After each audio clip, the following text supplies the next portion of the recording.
Okay, I'll go ahead and get started this morning by just welcoming all of you guys. Sawadee Khap, welcome to Wat Tung. Nice to see all of you guys. This is what we call our group learning program. We get together each Sunday and Wednesday, and I share teachings with you to help you understand the path to enlightenment. We start with meditation, but then I move into sharing some teachings with you guys.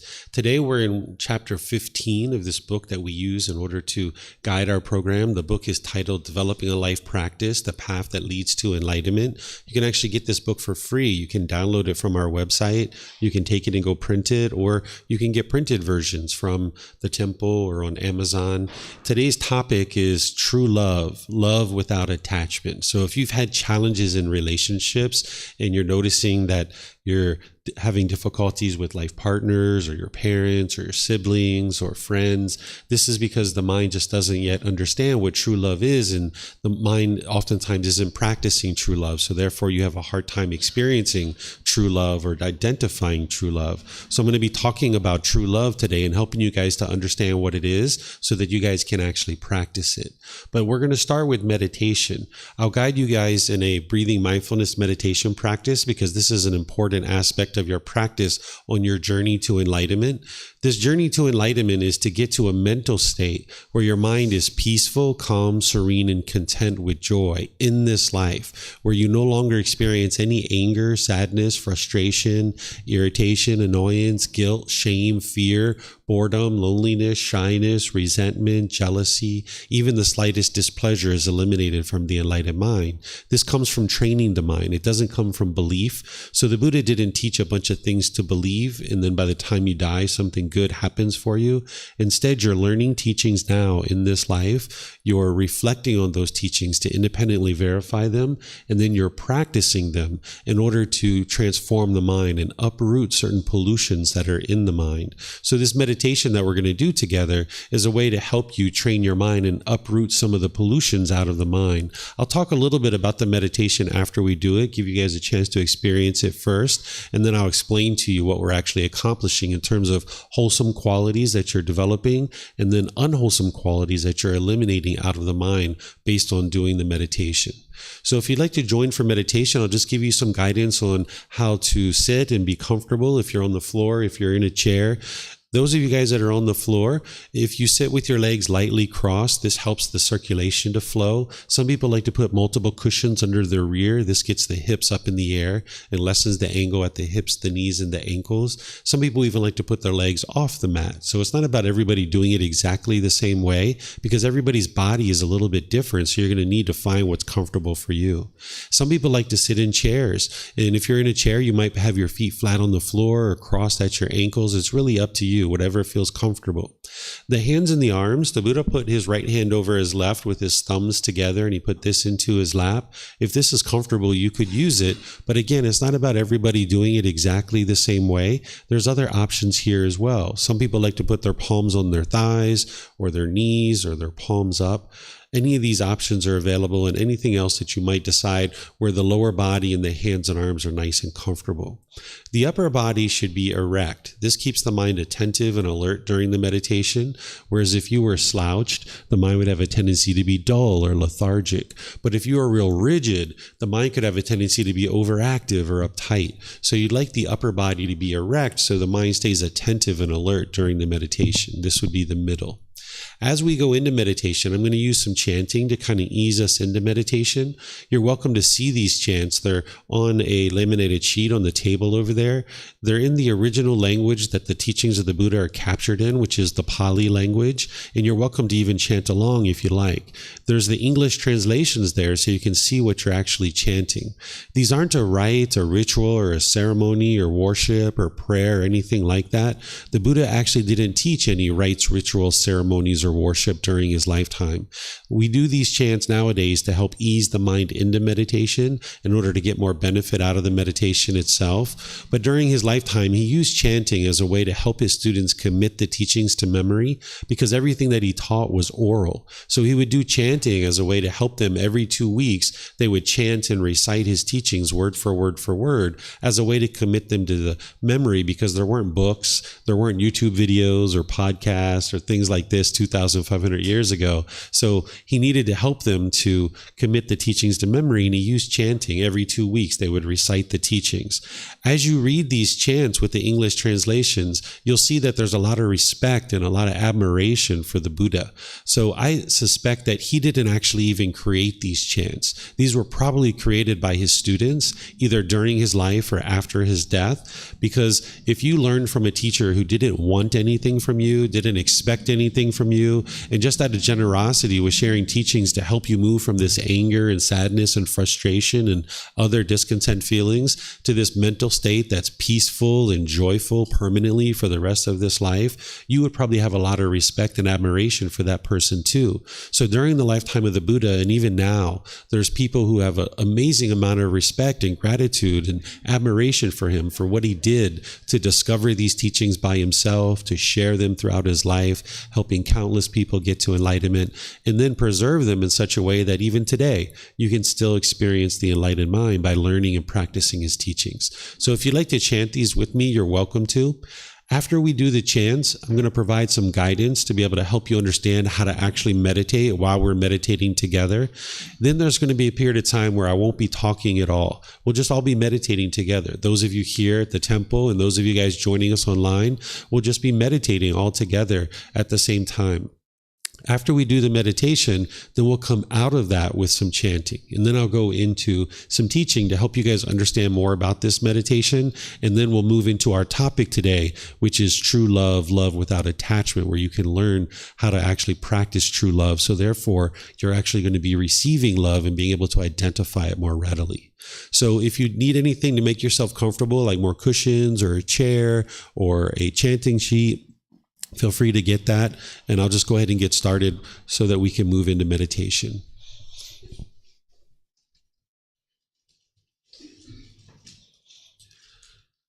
Arahang Samma Sambuddho Mahakawa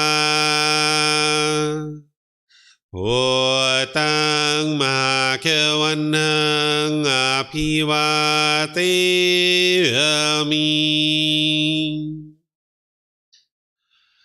Savakato Mahakawata Dhammo Dhammang Namasami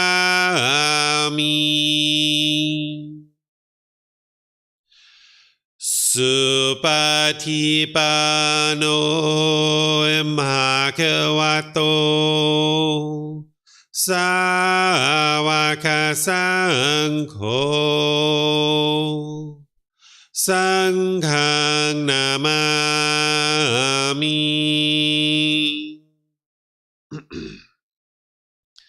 Namo Tassa Bhagavato Arahato Samma Sambuddhassa Namo Tassa Bhagavato Arahato Samma Sambuddhassa Namo Tassa Bhagavato Arahato Samma Sambuddhassa Iti piso Mahakawa Arahang Samma Sambuddho Vicacaranang Sammuno Sakato Rokavito Anutero Purisa Dhamma Sati Satatawap Manusanang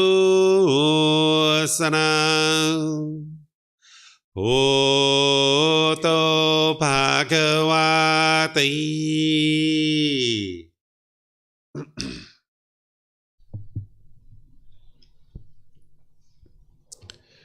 Okay, with the lower body and hands and arms comfortable, and the upper body erect, just close the eyes and start breathing in through the nose and out through the nose. Here you're just looking to establish the breath. A nice, natural, steady, consistent breath.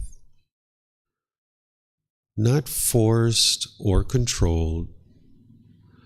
Just a gradual inhale through the nose, experiencing the full breath. And then, whenever you're ready, exhale out through the nose. Breathing in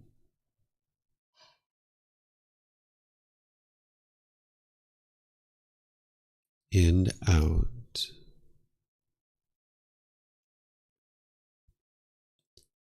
Breathing in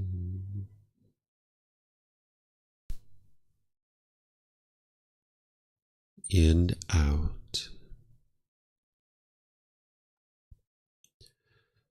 Your breath may not match up with the guidance that I'm providing, and that's okay. This is your practice. I'm just here for guidance. You can use this voice as a reminder that whenever you get to the next inhale, breathe in gradually through the nose, establishing a nice, natural, steady, consistent breath. And then, whenever you're ready, exhale out through the nose. Breathing in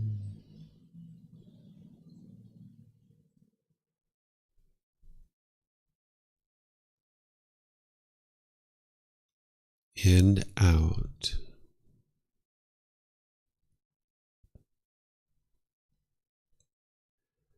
Breathing in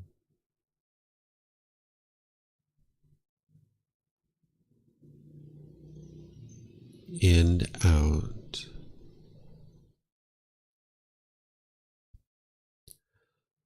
Once the breath is well established, start fixating the mind on the breath, either the sound of the breath coming into the nose or the sensation of air moving over the skin into the nose. The breath is the present moment.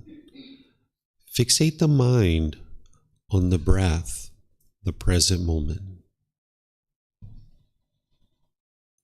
Breathing in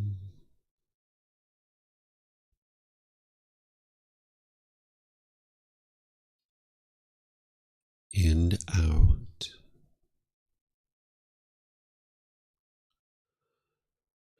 Breathing in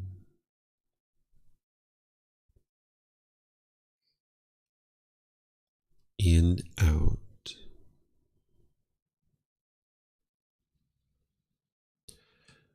With the mind fixated on the breath, whenever you notice that it moves off the breath, cut that off, let it go, and come back to the breath, the present moment.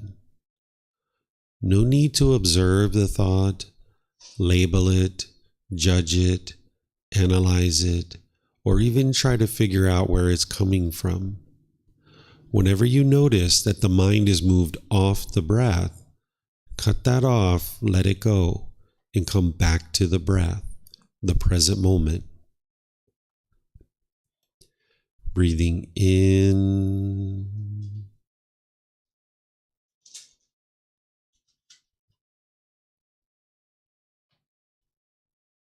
and out.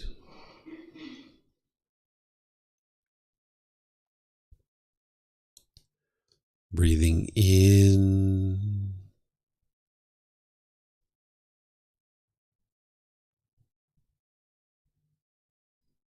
and out.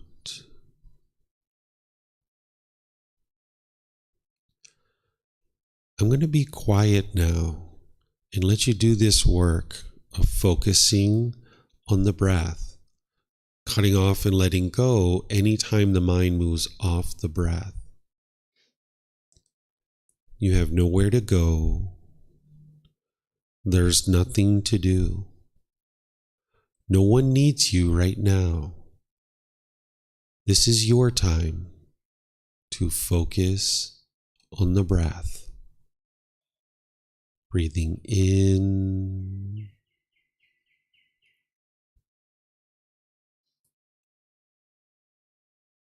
and out.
อะระหังสัมมาสัมพุทโธภะคะวา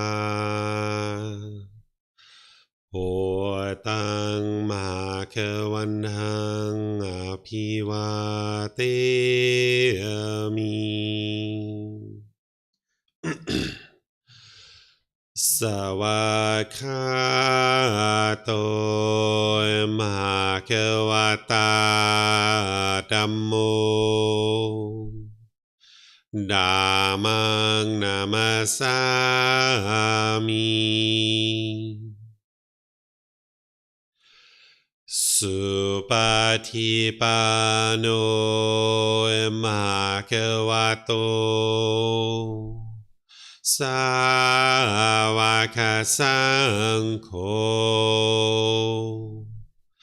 สังฆังนามามิ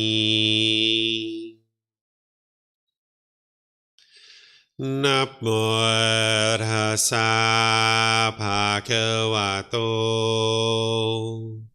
อะระหะโตสัมมาสัมพุทธัสสะนะโมตัสสะภะคะวะโตอะระหะโตสัมมาสัมพุทธัสสะนะโมตัสสะภะคะวะโต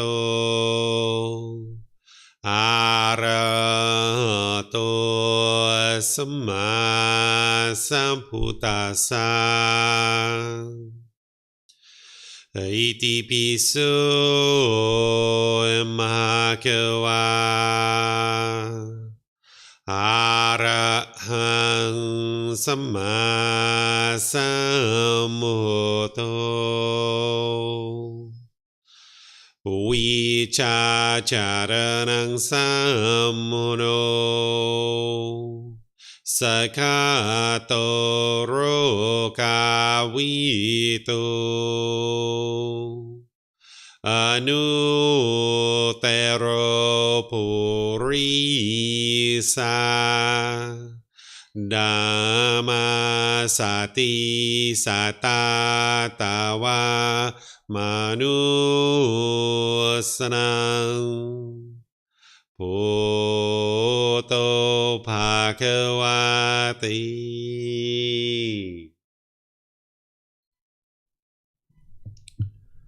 Okay, if you guys would like to slowly make your way out of meditation, I'd like to once again welcome all of you guys, including those of you guys that joined us since we started meditating. Welcome to all of you guys, those of you here at the temple and those of you guys joining us online. Welcome to everyone.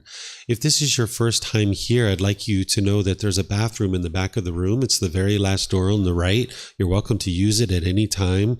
Outside this door, outside the classroom, there's actually bathrooms for the entire temple that if you follow the signs around, you'll see the large bathrooms over there. We even have water here if you'd like to make yourself comfortable. Students provide donations that help us to provide you water, so you're welcome to help yourself to any water if you like. So again, welcome to all of you guys. I'm going to spend a little bit of time here just talking about the meditation that we just did and giving you guys a chance to ask any and all questions that you like, because oftentimes students are building up their meditation practice and have certain questions regarding meditation. So I'll share a little bit about this meditation and then open up to any questions that you guys have. As you have questions here at the temple, we have microphones in this white bowl in front of the camera. If you could use that microphone, because that way the people online will be able to hear you. There's a little gray switch on the microphone. You just turn it on, and then we'll be able to hear you here at the temple, and they'll be able to hear you online as well.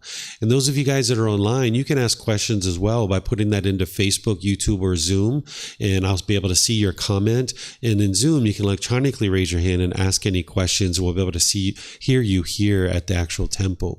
So this meditation that we just did is called breathing, that the Buddha used in order to get to enlightenment. But you need more than just meditation to get to enlightenment. You can't meditate your way to enlightenment, but you wouldn't be able to to get to enlightenment without meditation either.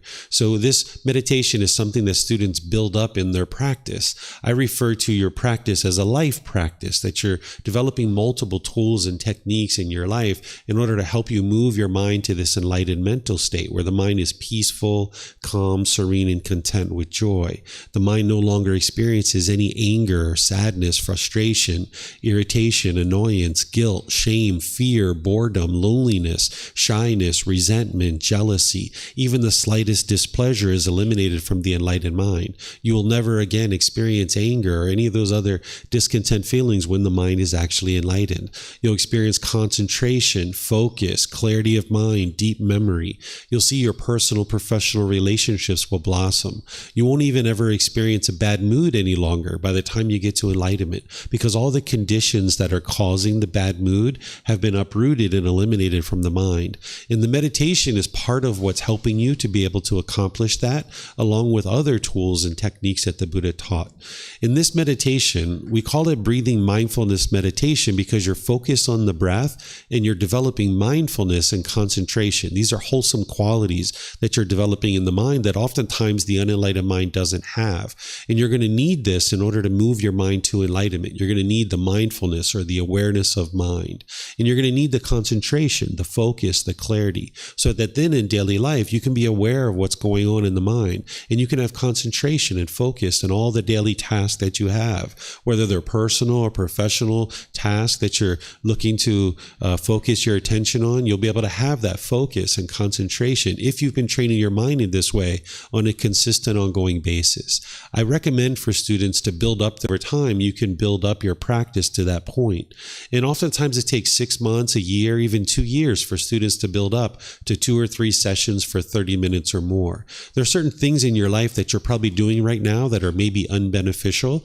And if you start clearing some of those things out of your life, you might find that you have a good amount of time to start focusing on learning the teachings of the Buddha and meditating and these kinds of things.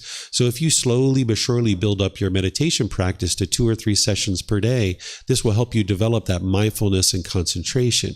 But if you're starting with 1 session for 5 minutes or 2 sessions for 10 or 15 minutes, great. Start there. Wherever you start is where you start. You're not in a competition with anybody. You're not in a race. It's your own independent journey to enlightenment. So you start wherever you start, and then you just gradually expand that over time to 2 or 3 sessions for 30 minutes or more.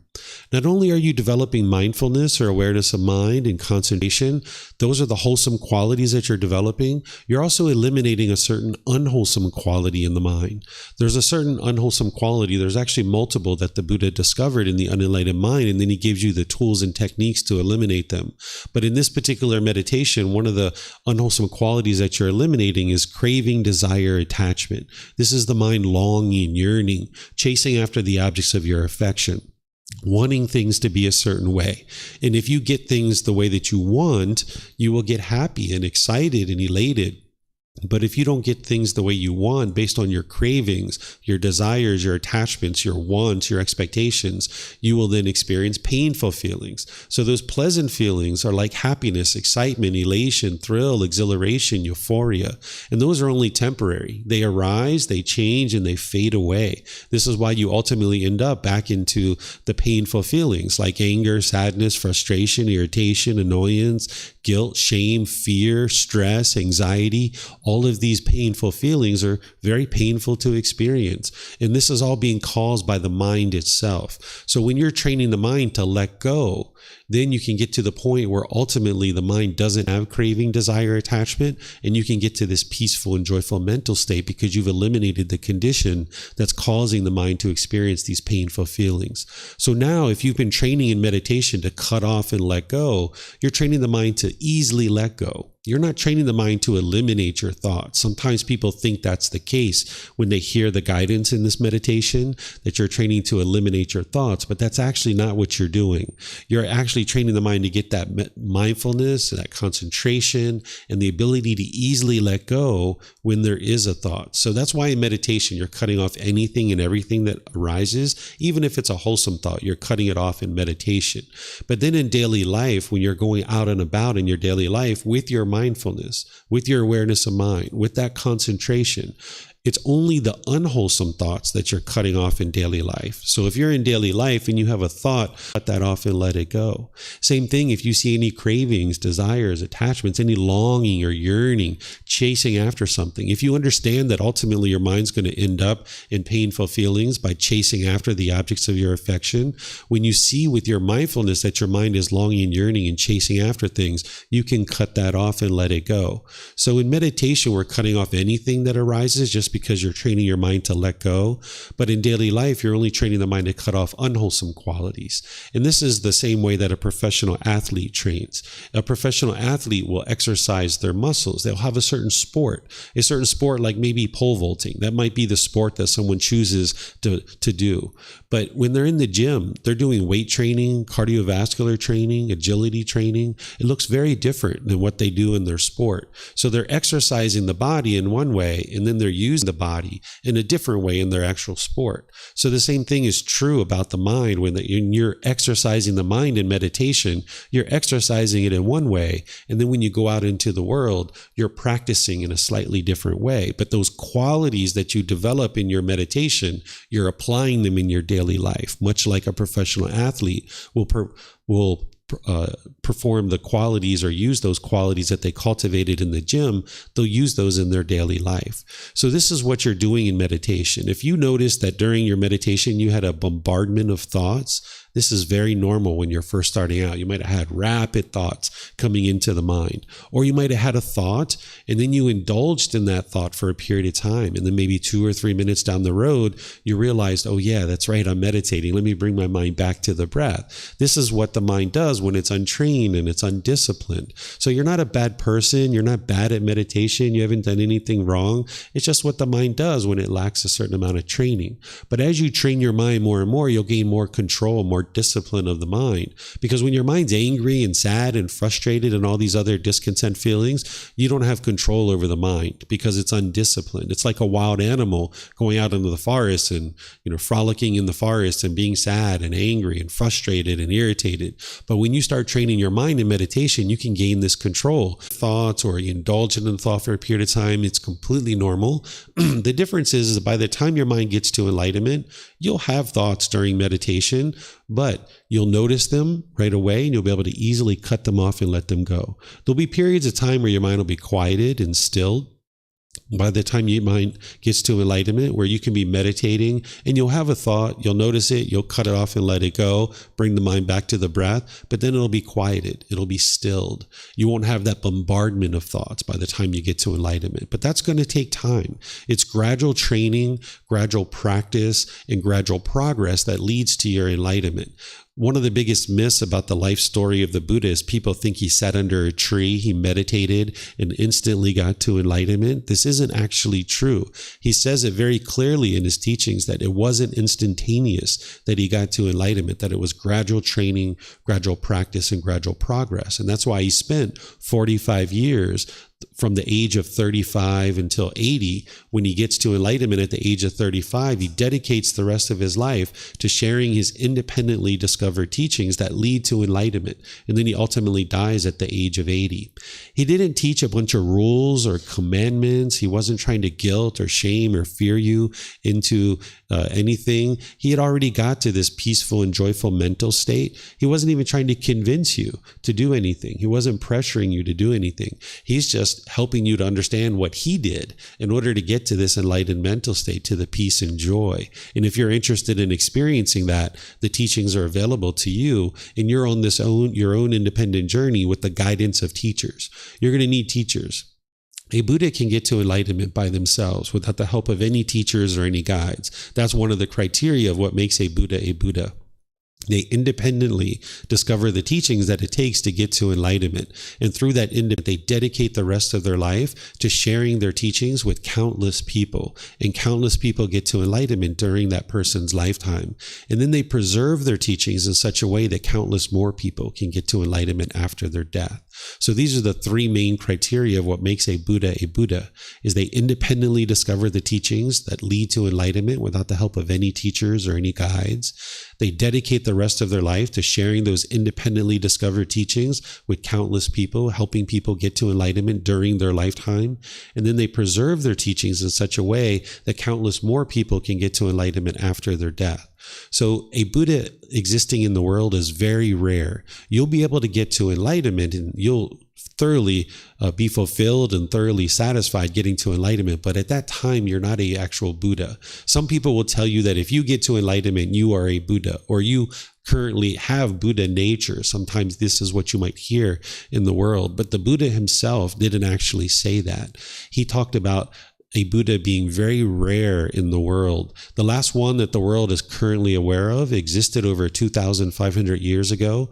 And that means that in order for you to get to enlightenment, you're going to need teachers and guides. So as you learn and you practice, always remember this is your own independent journey to enlightenment, but you're going to need guidance to be able to help you along the way and point out the teachings. But then when you're learning teachings of the Buddha, you're learning them, you're reflecting on them to independently verify them, and then you're practicing them. You're never believing anything in the teachings of the Buddha. The Buddha never said, believe me. So you're not believing his teachings. You can't believe your way to this mental state, because with belief, you don't know what's true or what's false. But when you're learning teachings, you're investigating them, you're examining them, then you're reflecting on those teachings to independently verify whether they're true or not. And then you're practicing those teachings. That's where you're transforming the mind. You're uprooting these pollutions out of the mind in order to transform it to this enlightened mental state. And as I share other teachings with you today, you're going to see where you'll be able to learn what I'm sharing with you.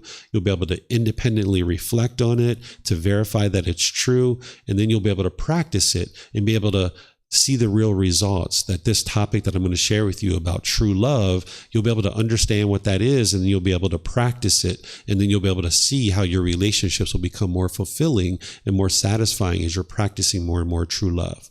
But before we get into that topic, I would like to just pause here and see if you guys have any questions on the meditation, because oftentimes people are building up their practice and might need help or support in doing so. Or you might just have questions on something that I've shared already today. If you guys would like to ask questions, feel free to grab a microphone here in the white bowl. You can turn it on and we'll be able to hear you online and here at the temple as well. And just reminding you guys online that if you have any questions, you can put those into Facebook, YouTube, or Zoom. Or in Zoom, you can ask your questions by raising your hand. So does anybody have any questions here?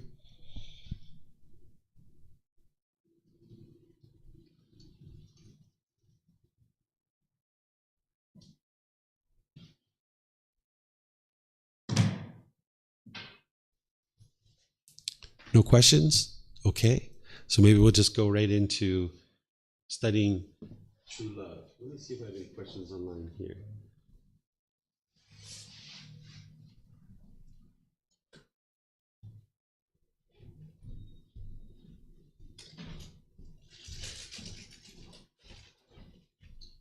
Okay, so let me just switch some things over here so the people online can see our visual aids. Okay.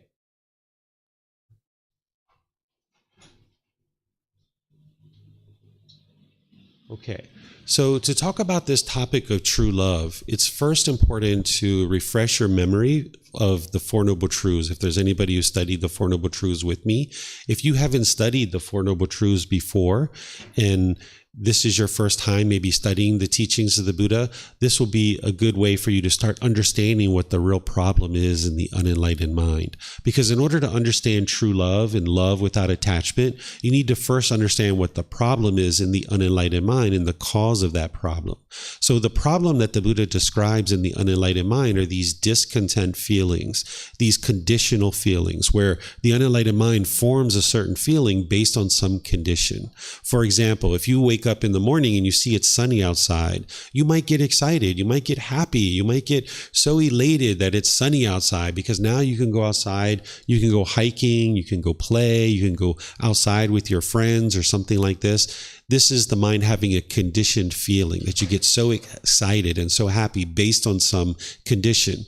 But now you might might go take a shower, and then you come out of the shower and you see that it's raining outside, that you've experienced this change, that it's no longer sunny outside. So since you formed your inner feeling of happiness based on the sun, then that means that your feeling of happiness is now going to change, and your mind might move to frustration or irritation or annoyance. And this is because of what's happening and described in the second noble truth, is that the mind's having craving, desire, attachment, this longing, this yearning. So the problem in the unenlightened mind is these discontent feelings. Some people refer to this as suffering if you study the teachings of the Buddha in other places. I use the word discontent, discontented, or discontentedness, that in the unenlightened state, there's conditional feelings where the mind can only experience happiness if this condition is met, and this condition is met, this condition is met, and this condition is met.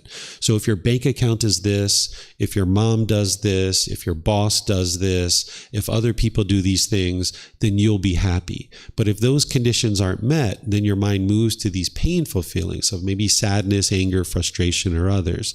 These are what's called conditional feelings. By the time you get to enlightenment, your mind is beyond all of this. You're experiencing the unconditioned mental qualities of happiness and joy, where the mind is just always happy, always joyful, because you no longer have those conditional feelings that are being formed in the mind. What's forming those conditional feelings is explained in the second noble truth, that discontentedness is caused by craving, desire, attachment. This is the longing, the yearning, the wants, the expectation, the grasping, the holding. As long as the mind is chasing after the objects of its affection, it will get happy when it gets what it wants. But that's only temporary happiness. That happiness will arise, it'll change, and it'll fade away. And then ultimately the mind will end up in some painful feeling. So for example, if you've ever been in the mall and you've seen some object that you were really wanting to get, maybe like a pair of shoes or jewelry or some technology like a phone or a computer or a video game or something like this, and your mind was like, oh yes, new pair of shoes. Oh my gosh, yes. I want those so badly, right? And now your mind's longing, yearning for that. There's nothing wrong with the shoes. You need a pair of shoes to walk around, but it's the mind having craving, desire, attachment, thinking that this object is going to provide some kind of lasting satisfaction. So now the mind chases after that. And now when you get it, you get the objects of your affection, you get those pleasant feelings. You get happy, excited, or elated. But if you don't get what you want, say you go into the store and they don't have your size, you might be frustrated, you might be agitated or annoyed. Or if you get those shoes and then you have them for a period of time, and maybe a week or two or three or a month or two or three, they start wearing out, you don't really like them anymore, you're kind of disgruntled, right? Or you get a brand new job, you chase after this job, you want this job so badly, it's the perfect job, and you chase after it, and now you get it and you feel so happy and excited. But then after about 3 months, 6 months, a year, you just get bored with it. You don't like it anymore. You kind of get disgruntled about maybe some of the coworkers or something like this. Or maybe you chase after a boyfriend or a girlfriend or a husband or a wife, and you chase after this individual thinking that they're going to make you feel whole, that they're going to complete you, that this relationship is somehow going to make you feel better about life and make you feel whole. So you chase after this relationship, and now you get this partner.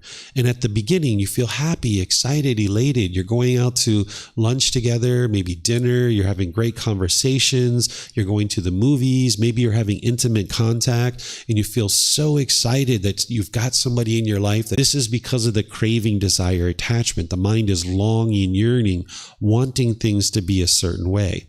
And you can eliminate these feelings of conditional experiences, these conditional pleasant feelings, painful feelings, and neither painful nor pleasant. Those conditional pleasant feelings are ultimately dissatisfying because they ultimately end up in painful feelings, because those pleasant feelings arise, they change, and they fade away. They're temporary. But by the time you get to enlightenment, your mind is just always happy. You're always joyful because you don't have those conditional feelings that are being formed in the mind anymore. And what you do is you use the third noble truth to see that you can eliminate these discontent feelings by eliminating the craving, desire, attachment. And you can independently verify these teachings. So if you think about a time when you've recently been angry or frustrated or irritated, whether it was this morning or yesterday or last week, you can look at your mind and you can see that there were certain things that you were craving, certain things you were wanting. And when you got what you wanted, you got pleasant feelings. And when you didn't get what you wanted, you got angry or frustrated or some other painful feeling. Maybe at the time you were looking to blame other people. This is typically what the unenlightened mind does, is you will blame your feelings, your painful feelings, on somebody else. And when you falsely understand and mistakenly believe and have the confusion that somebody else is causing you to be angry, you will tend to push those people away, or you will push that situation away, thinking that that's going to solve the problem. But it doesn't, because you just get irritated or annoyed about something else. Or when you falsely think that somebody else is causing you to be angry, you might be bitter and harsh and hostile towards somebody, and now it damages the relationship. Or you might put your expectations on somebody and try to control that person and try to get them to do the things that you want them to do. So as long as the mind's misunderstanding the problem and you're thinking that these feelings of anger, sadness, frustration, and others are being caused by something external, you will keep pushing people away or pushing the situation away. You will be bitter and harsh and hostile, or you'll put your expectations on people, and this will damage your relationships. And you're not a bad person that you're doing this. This is what the unenlightened mind does. It's just that the mind lacks wisdom, it lacks training, it lacks discipline, it lacks control. And as you train your mind, you can get to the point where you're no longer doing this. And the first step of that is to understand what's actually causing these discontent feelings. So that's what the second noble truth is explaining to you, is that your mind is causing your own discontent feelings, the cravings, the desires, the attachments. But remember, you don't believe what I share. I just helped you to learn a bit about what's causing these discontent feelings. You start reflecting on this. You start looking at your own experiences. Think about a recent time when you've been angry or frustrated or agitated. And maybe at the time, as I mentioned, you might have been blaming other people. But now look at that same situation with these fresh eyes, with this new wisdom. What was it that your mind wanted that you didn't get? There was something your mind wanted. Did you go back to your hotel room and the housekeeper didn't make your bed and you got angry? The mind was craving permanence, wanting everything to be permanent. It's not possible for every time you go back to your room to have the bed made. Now, that's what the hotels tend to try to do. But occasionally there's going to be a situation where your room gets overlooked, right? Like maybe the housekeeper had something they needed to do with their family and they were pulled away from their job, or maybe they just overlooked the room by mistake. So if you crave permanence, wanting things to be permanent, then when you're not getting what you want, you will experience those painful feelings. And it's only when you get what you want that you'll feel happy and excited. So this is happening on a day-to-day basis based on individuals craving desire attachment, where the mind's craving permanence. Oftentimes we associate what we experience to love. I'm going to be talking about love today, this love without attachment. If you experience a relationship where you break up and you're sad and angry or frustrated, you might think that those painful feelings that you're experiencing is because of love. But you're going to learn that love doesn't cause painful feelings. What causes the painful feelings is craving, desire, attachment. And you can independently verify this the more that you understand what love is and what true love is. True love doesn't hurt. It's craving, desire, attachment that hurts. That's the painful feelings. And the challenge is that in the unenlightened mind, that this craving, desire, attachment that I'm talking about, this mental longing, strong eagerness, wanting things to be a certain way, is masquerading as love. It looks like that is what love is. So an individual in the unenlightened state with a lack of wisdom will actually be having craving, desire, attachment, thinking that this is love, and practicing that, thinking it's love. And then when you're experiencing the painful feelings, you're thinking that this is coming from your love. So I'll give you a couple of examples before we move in and start talking about true love. Is if you experience the death of somebody that you love, somebody that you feel like you love, like grandma or grandpa or mom or dad or brothers or sisters, and when they died, you felt grief and you felt sadness and you felt despair. and displeasure. You might have thought that was coming from your love because you love this person. Well, I'm sure you do love the person, but that's not actually what's causing the painful feelings. What was causing the painful feelings is the craving, the desire, the attachment, wanting this person to be permanent. When your mind was confronted with this impermanence, that this person has died, and now the mind in the unenlightened state doesn't understand the universal truth of impermanence, it will struggle.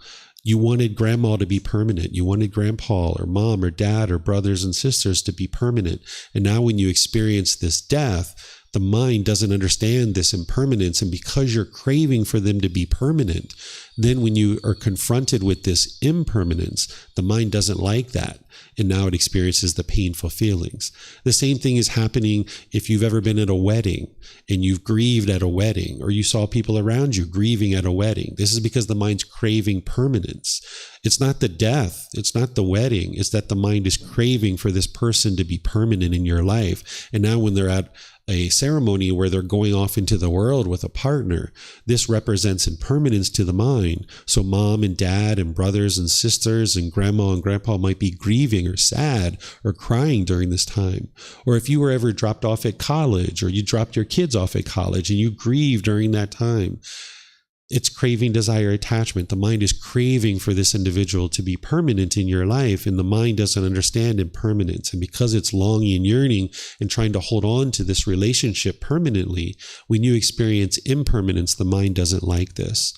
And this is what's also occurring, like if you have a brand new car and you park it at a store and you get a scratch on your car and you come out and you see that scratch and you get angry or frustrated. It's not the scratch or the person who caused the scratch that's making that anger arise. That frustration, that irritation, that annoyance is arising because the mind is craving, it's longing, it's yearning, it's wanting this car to be permanent, but yet everything around you in the world is impermanent. And this is what the mind is experiencing on an ongoing basis. As you're experiencing various discontent feelings, it's the mind craving, desiring, and attached. So you can confirm the second noble truth by looking at certain situations where your mind is experiencing discontentedness and seeing that your mind was indeed craving something. You can even confirm the third noble truth, that through eliminating craving, desire, attachment, that it'll eliminate your discontentedness. Using that same example of a relationship, if you've ever been in a relationship where after the relationship you were sad or angry or frustrated, well, at some point, whether it's a few weeks or a few months or maybe a year or two, you eventually just let go and you're like, you know what, whatever. If they would like to be with somebody else, so be it. Let them be with somebody else. And your mind let go. And at that point, you felt peace and you felt joy. You were liberated from that craving, desire, attachment, and you no longer felt sad and angry and frustrated based on this relationship ending. So it's when you eliminate your craving, desire, attachment that you eliminate your discontentedness. But you can maintain your love. If you learn what love is, which I'm going to share with you, when you learn what true love is, you can actually love everyone. You can love every single being.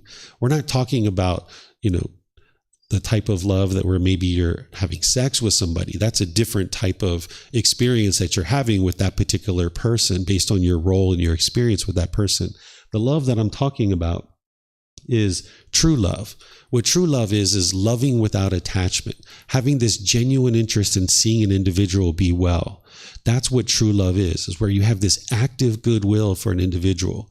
When you have craving, desire, attachment in your relationships, the way that craving, desire, attachment masquerades as love is you might think to yourself that I love you. Therefore, I want you to be with me because you make me happy. You complete me. You make me feel whole. I want you to be with me. And then over time, this person is no longer meeting your expectations, and you might say that you don't love them anymore. So if you build up a relationship with someone and you start to get to know them and they start meeting your expectations, they start meeting certain conditions, they start meeting certain cravings and desires and wants that you have, you might get to the point after a few weeks or a few months where you might say to them, I love you. I've fallen in love with you. Right? What you've actually done is you've fallen into craving with them. And now over time, as you're craving, you're desiring, you're wanting, maybe you're putting your expectations on this person, wanting things to be a certain way. As you're not getting what you want in this relationship, over time, you get more and more frustrated, more and more agitated, more and more annoyed. And now this relationship is experiencing the discontentedness because your mind is discontent because you're no longer getting what you want. When you first got together with this person, everything was wonderful because you didn't have any expectations. It was just, hey, new person, new individual, let me get to know them. Let's go have some smoothies together. Let's go to a restaurant. Let's go to the movies. Let's talk. Let's get to know each other. Let's have some conversations. There was no expectations. It was just, let's hang out and let's talk.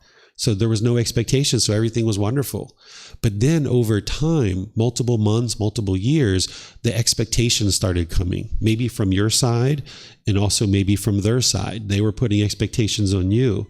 And as you weren't meeting their expectations and they weren't meeting your expectations, you started becoming more and more discontent and they started becoming more and more discontent. And you got to the point where you're like, you know what? We need to end this relationship. And the relationship was over. So you might have said at the beginning, I have fallen in love with you. And then at the end, you might have said, I no longer love you. I have fallen out of love with you.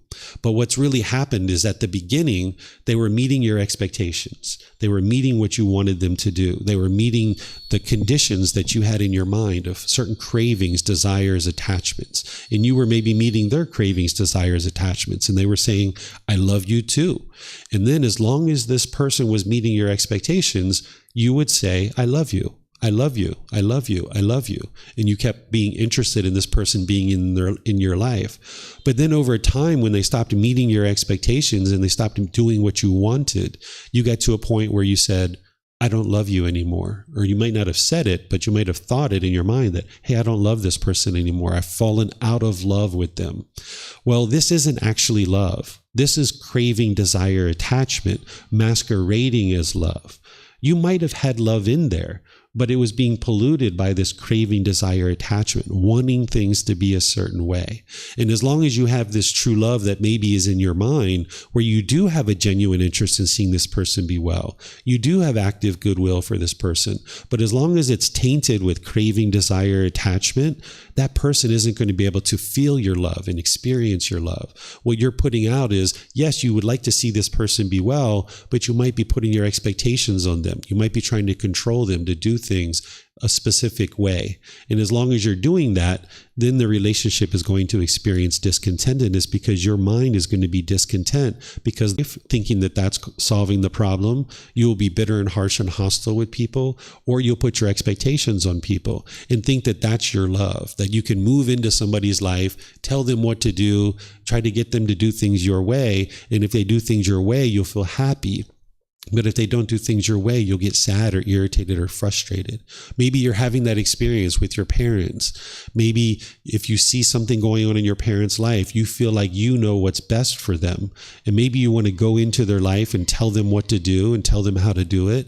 And if they do it your way, you feel happy. But if they don't do it your way, you get angry or sad or frustrated, and you think that they don't love you or they don't care about you. Or maybe you're experiencing it in the reverse. Maybe your parents are putting expectations on you and wanting you to be a certain way. And if you do what they want you to do, they might feel happy. But if you don't do what your parents want you to do, they might get angry and frustrated and sad.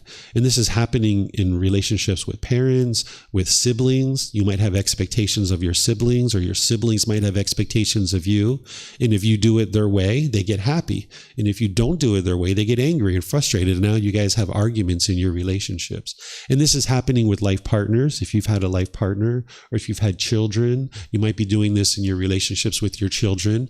And this is hindering you from being able to have very fulfilling and satisfying relationships where you guys can just peacefully coexist harmoniously with each other. So the more you understand what craving, desire, attachment is, and you get it out of the way of your mind, you're going to become more and more peaceful. But also your relationships are going to really blossom. You're going to see your personal and professional relationships will significantly improve because you're no longer being bitter and harsh and hostile towards people. You're no longer pushing people away. You're no longer putting your expectations on people. So when you start functioning this way, where you're being loving and kind and gentle, and you know what true love is, and you start practicing true love, you'll start being able to experience more and more true love, because is the people around you will start practicing true love. But as long as you don't understand what true love is, and you're practicing craving, desire, attachment, thinking that that's love, that's what you're putting out. So that's what's going to come back to you. This is the natural law of karma, of cause and effect, or action and result. Some people call it karma. Karma is a Sanskrit version of this word. The Pali word, which is the original teachings of the Buddha in the Pali language, is using the word karma. So I use the word karma because it's the original words of the Buddha. But if this translated to just one English word, I would use this English word.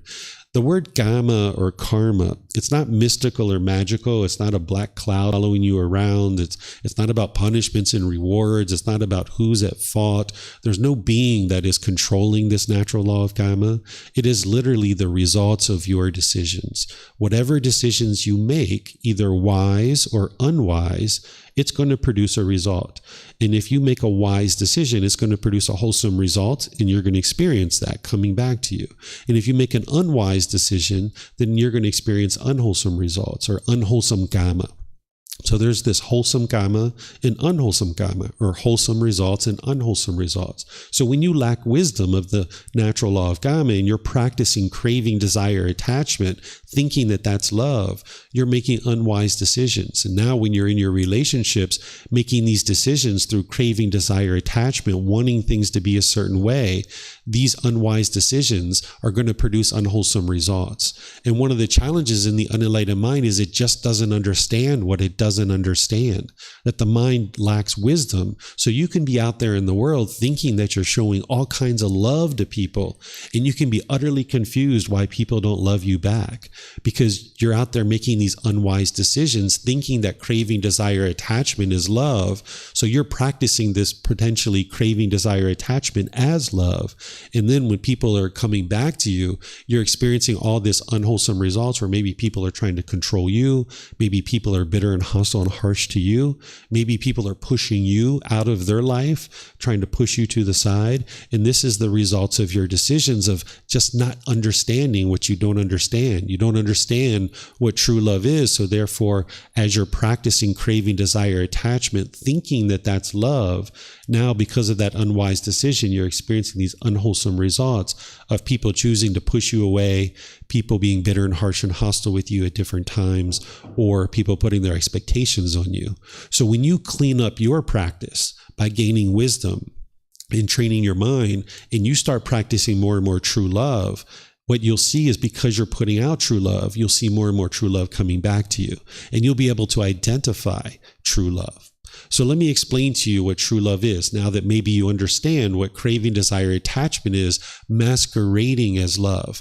What that craving, desire, attachment is doing in the mind is saying, I love you, therefore I want you to be with me because you make me feel whole, or you make me feel happy, or you make me feel complete.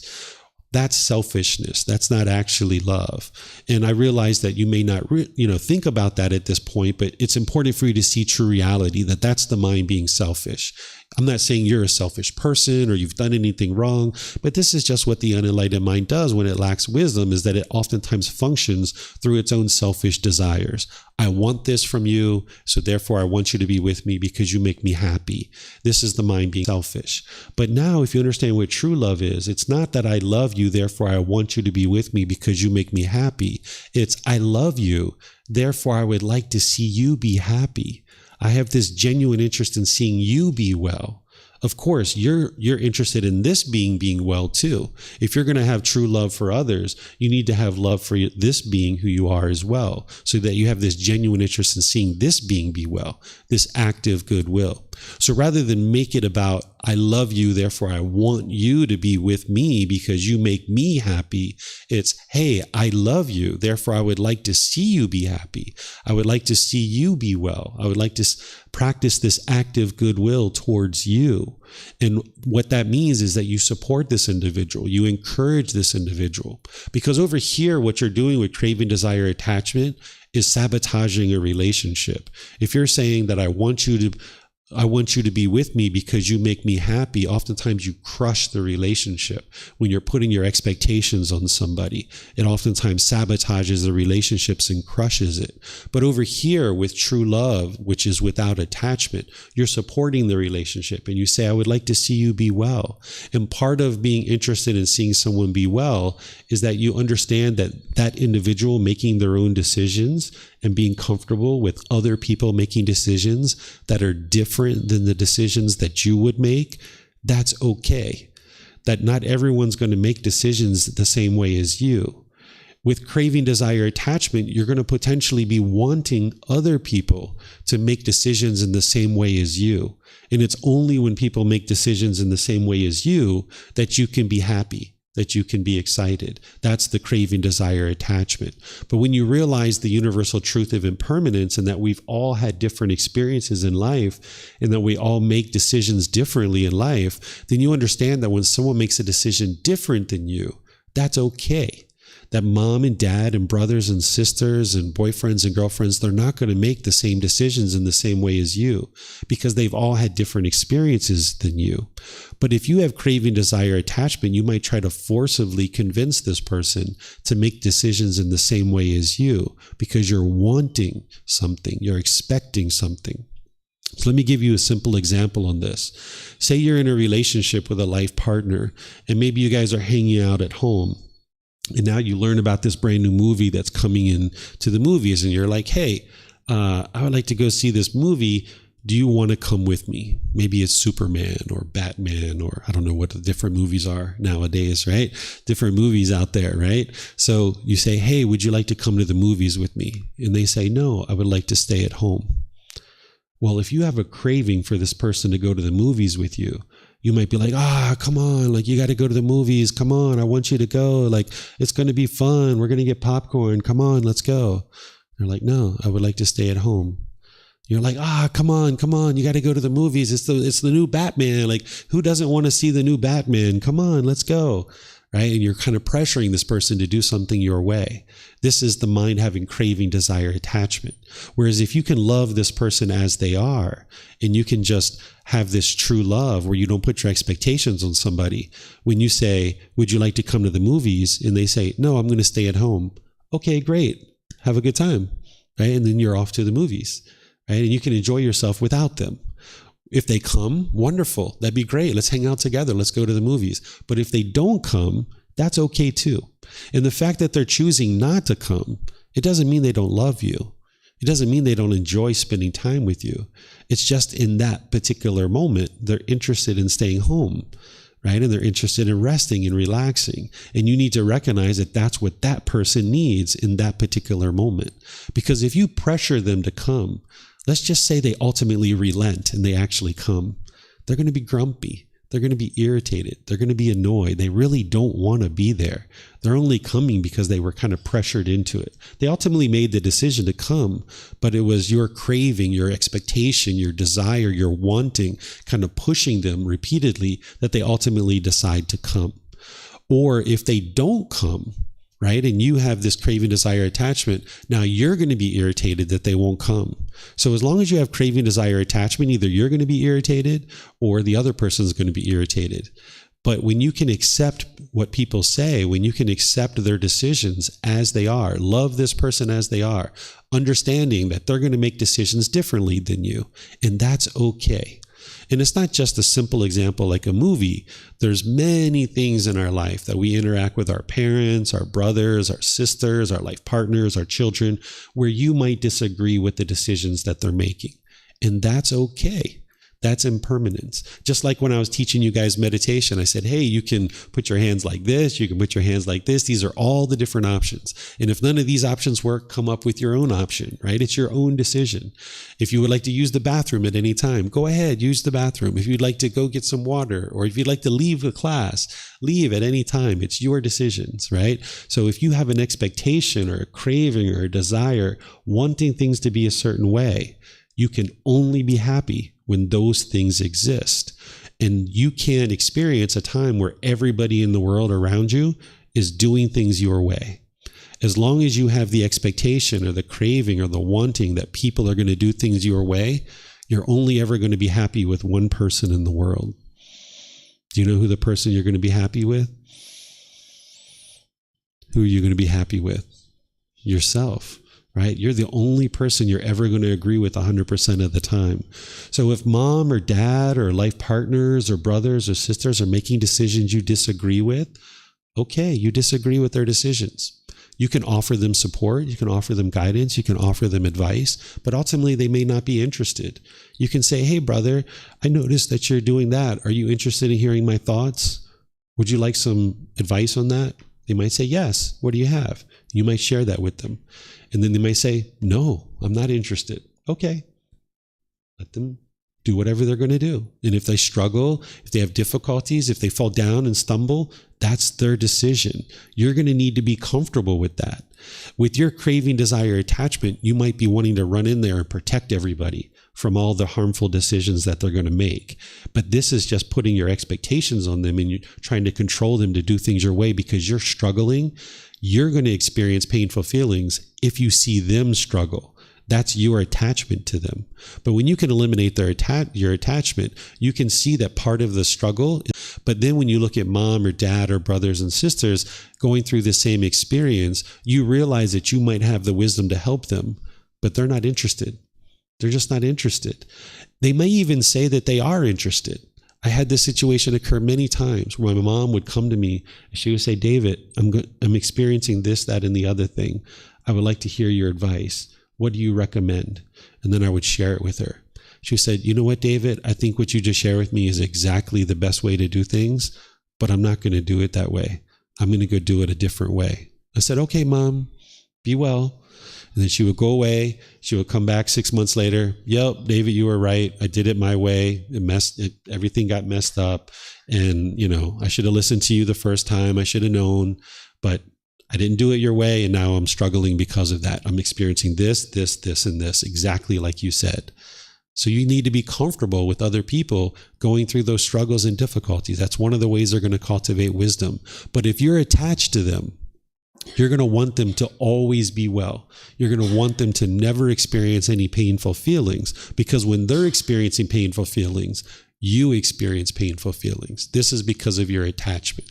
But when you can get to true love, where you eliminate your attachment to people or to individuals in your relationships, you can learn how to love them as they are and maintain your love without wanting them to be a certain way, just loving them as they are. So if you read this definition that I share about true love, I share true love is to have care for another person, not wanting anything specific from the relationship, other than to see that person be well and peaceful. A relationship with true love would be formed and conducted forward. We love them as they are, right? This is what we call unconditional love.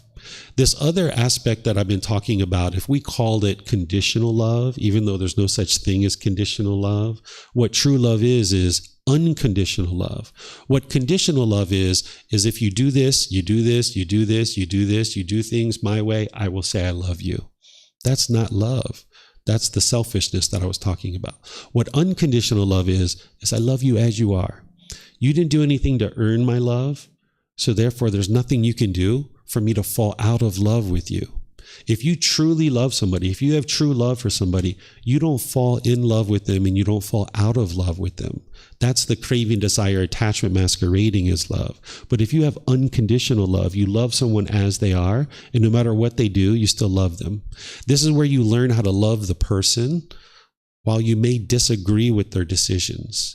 You can disagree with a person's decisions while still loving the person. If you understand what true love is, that you have a genuine interest in seeing them be well.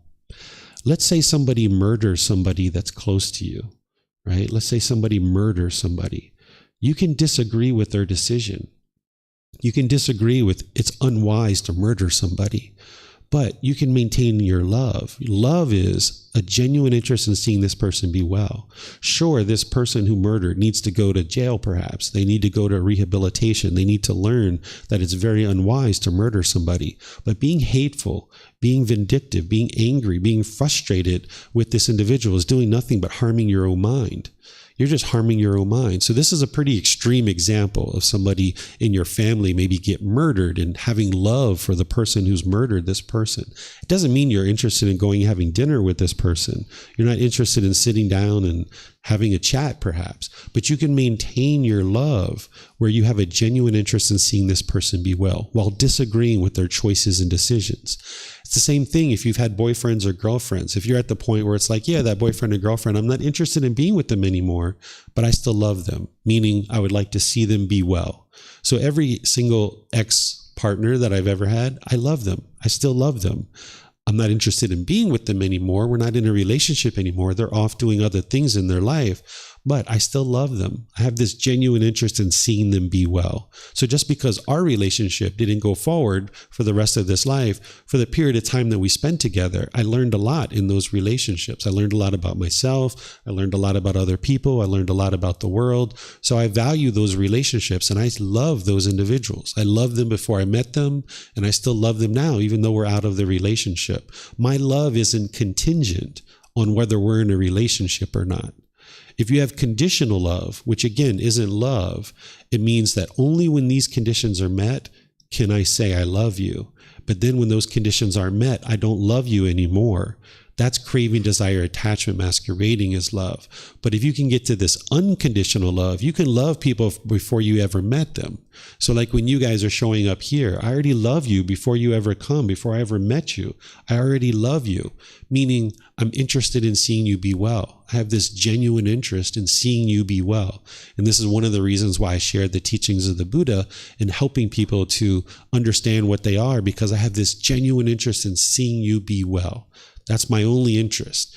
I have this loving kindness where I have this active goodwill towards you, this genuine interest in seeing you be well. And I don't want anything from you. I don't expect anything from you. So therefore, I can love you for eternity. I can love you now. I can love you yesterday. I can love you tomorrow. I can love you long into the future. No matter what you do in life, I will always love you because my love isn't conditional love. Again, that's not love. My love is unconditional. You could call me from jail tomorrow and say you're in jail for X, Y, or Z, and I still love you. And you say, hey, I would like you to come see me because I need help with the teachings of the Buddha. Will you come see me? Sure, I'll come see you, and I'll talk to you, and I'll help you. I'll explain the teachings of the Buddha to help you understand how to improve your decision making. So no matter what you do in the world, if you have true love, you can love that person while disagreeing with the decisions that they made. Oftentimes when we disagree with the decision somebody makes, if there's craving, desire, attachment in the mind, you might feel that you need to fight until death to be able to convince this person to do things your way. Or if somebody disagrees with your decision, you might feel that they're disrespecting you. But this isn't actually true. If someone disagrees with your decision, it just means they have different experiences than you. So they're going to make decisions differently than you. They haven't disrespected you. It's not that they don't love you. Sometimes when we get into a relationship with a life partner, we come together and we think that now all of our decisions need to be exactly the same. We are now one person. Right? We're coming together with a life partner. We're now one person. Every single decision we make has to be exactly the same. This is never going to happen. There's never been a relationship ever where every single decision is exactly the same. It's just not possible because of the universal truth of impermanence. So if you're getting into a relationship and thinking, okay, now we're one person, every decision we make has to be exactly the same, and I can only be with this person if they make decisions the same way as me, you're setting yourself up to fail in that relationship and you're sabotaging it. So if you get into a relationship realizing this is a completely different person than you and they've had different experiences and they will make decisions differently than you, then when you get into a conversation and you realize their decisions are different than you, it makes sense. Of course, their decisions are different than you. And now you just talk and you have conversation to figure out why they're making the decisions that way. And then you might actually change your decision. Or you might still, even after hearing the reason why they're making the decision, you might still stick with your decision. And that's okay, right? It's okay for two people to have completely different decisions and walk forward together in life. But if your relationship is contingent on everybody has to do things the same way as you, you might find that when you're with a life partner, that you guys can be together for a period of time, maybe 6 months, a year, 2 years, but eventually their decisions are so vastly different than yours on certain topics that you maybe can't live with them anymore. You can't be with them as a partner. So there are certain things that you might be able to clean up and realize that, yeah, actually I can be with this person if I understand that their decisions are going to be different than mine. This is completely normal. Okay. So any questions on anything I've been sharing with you so far? Yes, ma'am.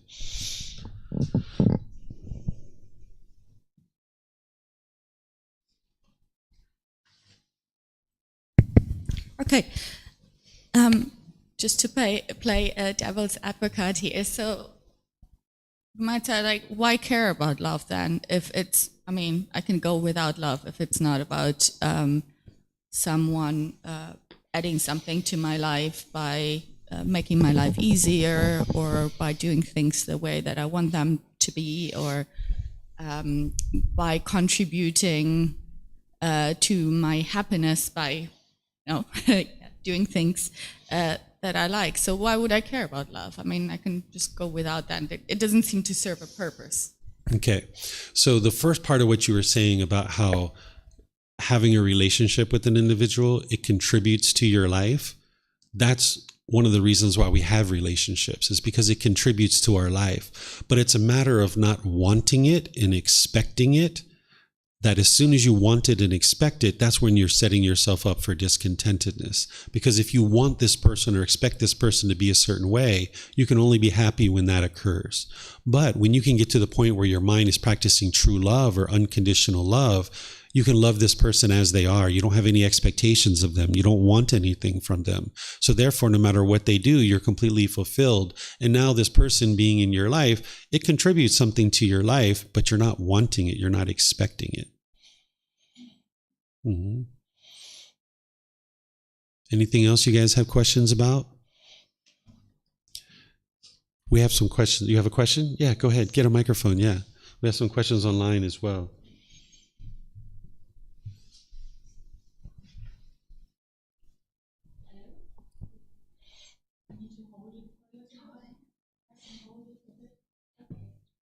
Is it working? Yeah, sure is. Yes, my name is Run. I'm from Singapore. I'm working there. So I think my question is about the second point, love oneself. Mm-hmm. So I think for me, it has been a struggle to really forgive myself. And then this is something that I'm realizing this year. I think I come from a background where people believe in hard work, hardworking. You have to achieve things for you to be happy. So I pushed myself really hard academically, professionally, and I've been doing really well. But then I think recently I just feel so tired physically and mentally. And I think the real myself is saying that I just want to have a break. I don't want to do this hard anymore. But then I am having really difficulties trying to change. So for example, I'm working really hard 2023, and then I just feel so tired. And I booked this trip here in Chiang Mai to relax. And then I told myself not to plan anything, just go with the flow, enjoy the nature. But then last night, I really couldn't help myself. But then I started planning to the hour, to the minutes. What's the cafe that I want to go? I don't want to miss any single thing. I just couldn't stop. And at the same time, I also feel tired. I don't feel like I'm being kind to myself. And I feel like I reached the point that I really want to change. So my question is, do you have any advice of this thinking? How do I forgive myself for not working that hard? Or how do I forgive myself or love myself a little bit more and then change all my habits? Okay. So when you're talking about planning things down to the exact minute, This is the craving, desire, attachment, the longing, the yearning, almost obsession, right? And that's why you're experiencing this tiredness, because carrying around craving, desire, attachment, it's like a burden that you're carrying around on your shoulders. And now you can easily become tired because you're chasing after the objects of your affection, and you can only feel happy when you get what you want. And that's going to be only unique situations where you do get what you want. And in other situations, you're not going to get what you want, and you're going to get these painful feelings, and it's quite tiresome. It's quite exhausting for the mind.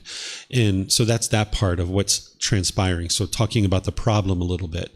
The other part of this problem that you're describing is that these cravings, desires, attachments, wants, and expectations that you're being guided to eliminate on this path to enlightenment, oftentimes what an individual is doing is other people are having cravings, desires, attachments, like maybe your parents or your siblings or other people, and now they're putting their expectations on you, saying you need to work hard, right? Or society at large is kind of having a certain standard of what it means to be a good employee, and now people are putting expectations on you to perform in that way.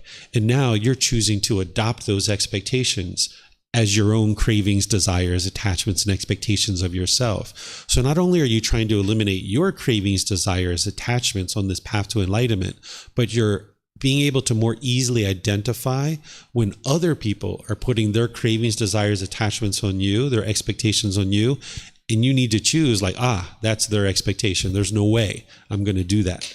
Right. So let me just give you a short little example of this. I learned very early in life, when I was probably about 18 or 19 years old, that my family had all these expectations of me, and they kept putting their expectations on me.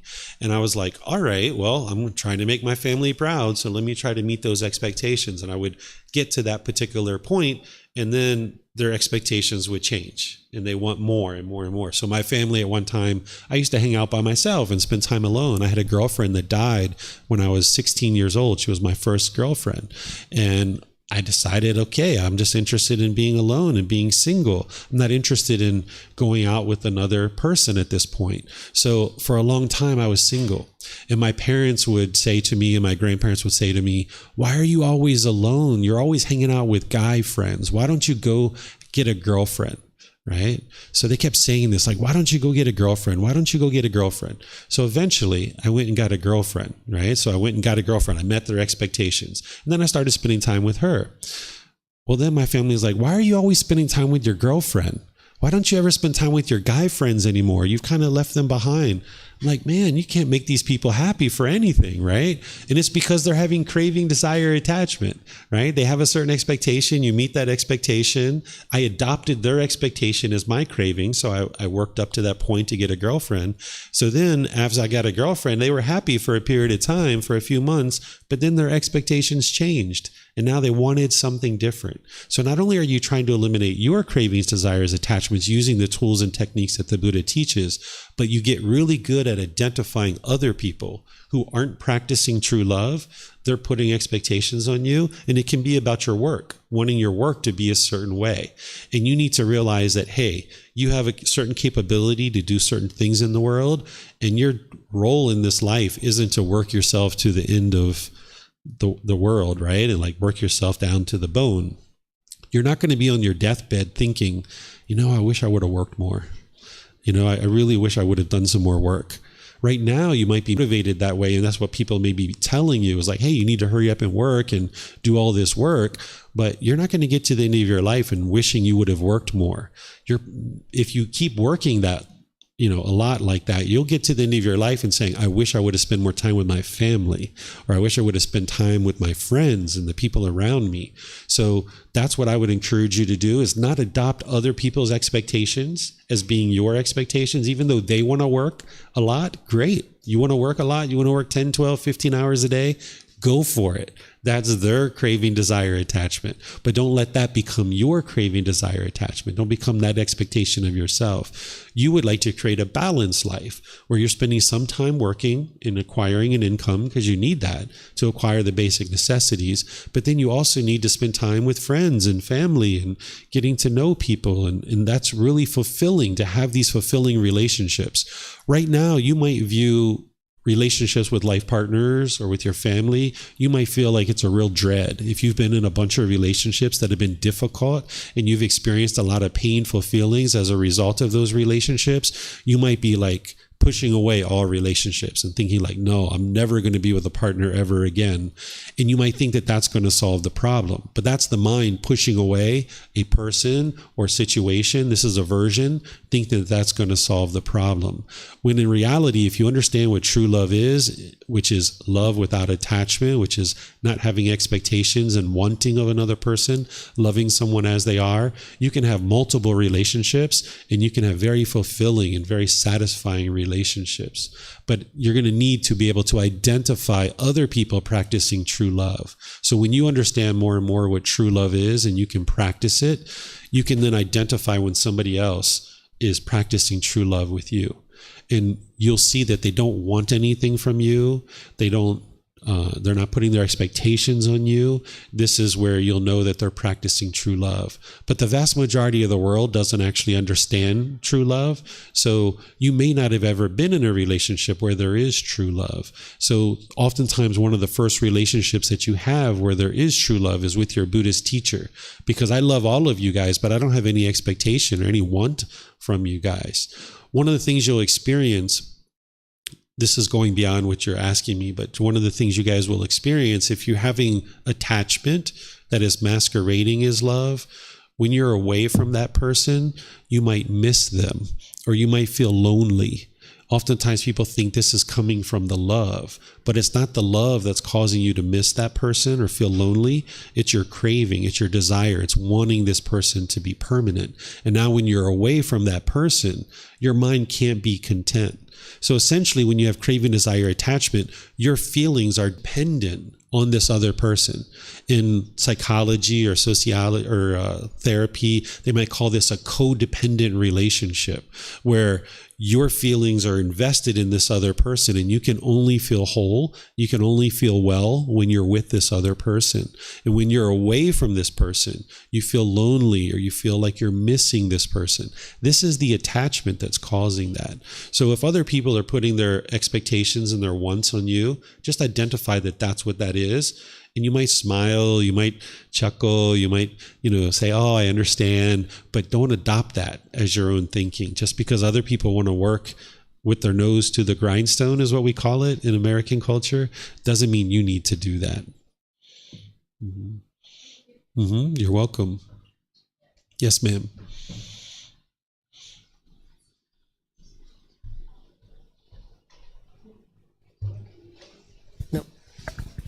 If the light's on the front, it's on.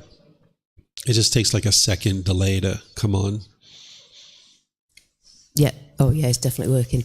You may repeating this now, but I'm probably in a different age group, a very similar situation as a young lady here in respect of expectations from family, particularly family members, wanting me to react in a different way to certain circumstances.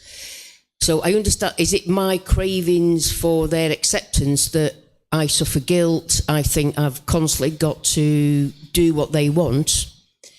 And then also it's practically, how do I explain I can't do what you want me to do? This is how I'm living my life. And that's where I'm struggling with at the minute.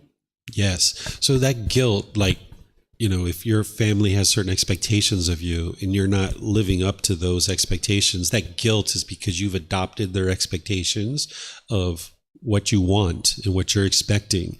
And now because you're not meeting that, and yes, you're trying to be accepted by them and they're only accept you if you meet their expectations, that's because they're not practicing true love. And they might not realize that, right? They're not bad people. They just don't realize that they're practicing this craving, desire, attachment masquerading as love. So you're going to need to be very clear in your mind that you're making your own independent decisions and they're going to be different than what your family is wanting, and just understand that. So I understood that at like 17, 18 years old, and I stopped trying to meet my family's expectations. And I was like, I'm done with this. I'm going to do things my own way. And you'll notice that you'll be more peaceful and more joyful in that situation. And then in situations where they're trying to put their expectations on you, you might just smile at them and you say, Mom, I'm never going to meet all your expectations, but I still love you. And if you would love me, even if I don't meet your expectations, if you can still love me, that would be wonderful, because then we can have a great relationship. There's not just one phrase or one thing that I can tell you that you could say to this person that's going to instantly have it click for them, because they have to decide that they're interested in learning what true love is. But you can have some of these phrases that you could use in certain situations that can maybe help them a little bit, and it can show them that, hey, Mom, I still love you. Or you can even say it this way. When mom or dad or brothers or sisters put their expectations on you, you can say, okay, brother, I understand what you're saying. I would just like you to know that I love you unconditionally, that I don't have any expectations or any wants from you or wanting things of you. I just love you as you are. And if you would like to do that same thing with me, that'd be wonderful. And I'm sure we'll have an outstanding relationship that way. And they'll be like, they'll be confused. They'll like, hold on a second, like it doesn't compute. So you can't just say something one time and they're going to get it. So even here, you guys are listening to me talking now for, maybe an hour or two about this topic, or an hour and a half about this topic. You're not going to understand it 100% when you walk out of this room and out of this classroom. You're going to need to learn it multiple times. That's why some of the students here have been learning with me multiple times. They've come here many times and heard the same topic, because I talk about it a different way each time. So you're going to need to hear it multiple times, even in this long form of really digging in and being interested to learn it. So if you're kind of helping your family a little bit like this by saying these little things, they might kind of get it, little pieces here and there, but it's not going to be like eureka, they got it, and all of a sudden your relationship's going to be wonderful.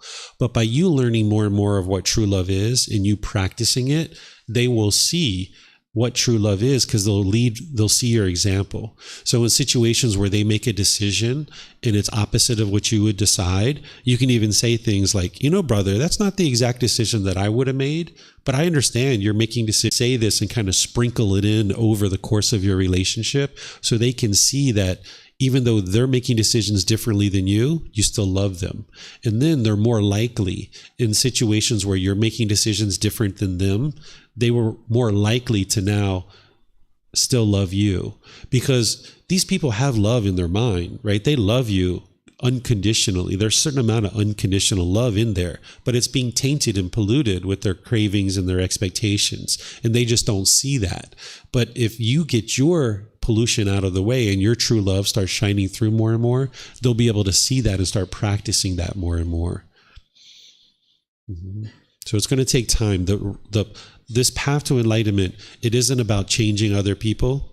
It's about changing your own mind and doing the work and cultivating that wisdom. And as you do that, you'll see more and more people around you will function a little bit better. They still need to actively get on the path in order to get to the peace and joy, but you'll make decisions of certain things in your relationships now that you might just be putting up with.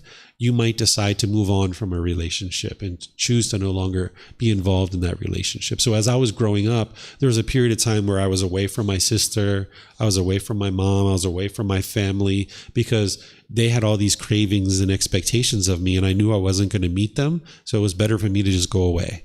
And they were blaming me in a lot of cases for their anger, their sadness. I was like, all right, well, if they think I'm causing their anger, let me go away. And then they can see that they're still angry, even though I'm not there. So it can't be me causing their anger. So over time, we've gotten to the point where our family, there's no hostility, no anger, no bitterness. Nobody's putting their expectations on me.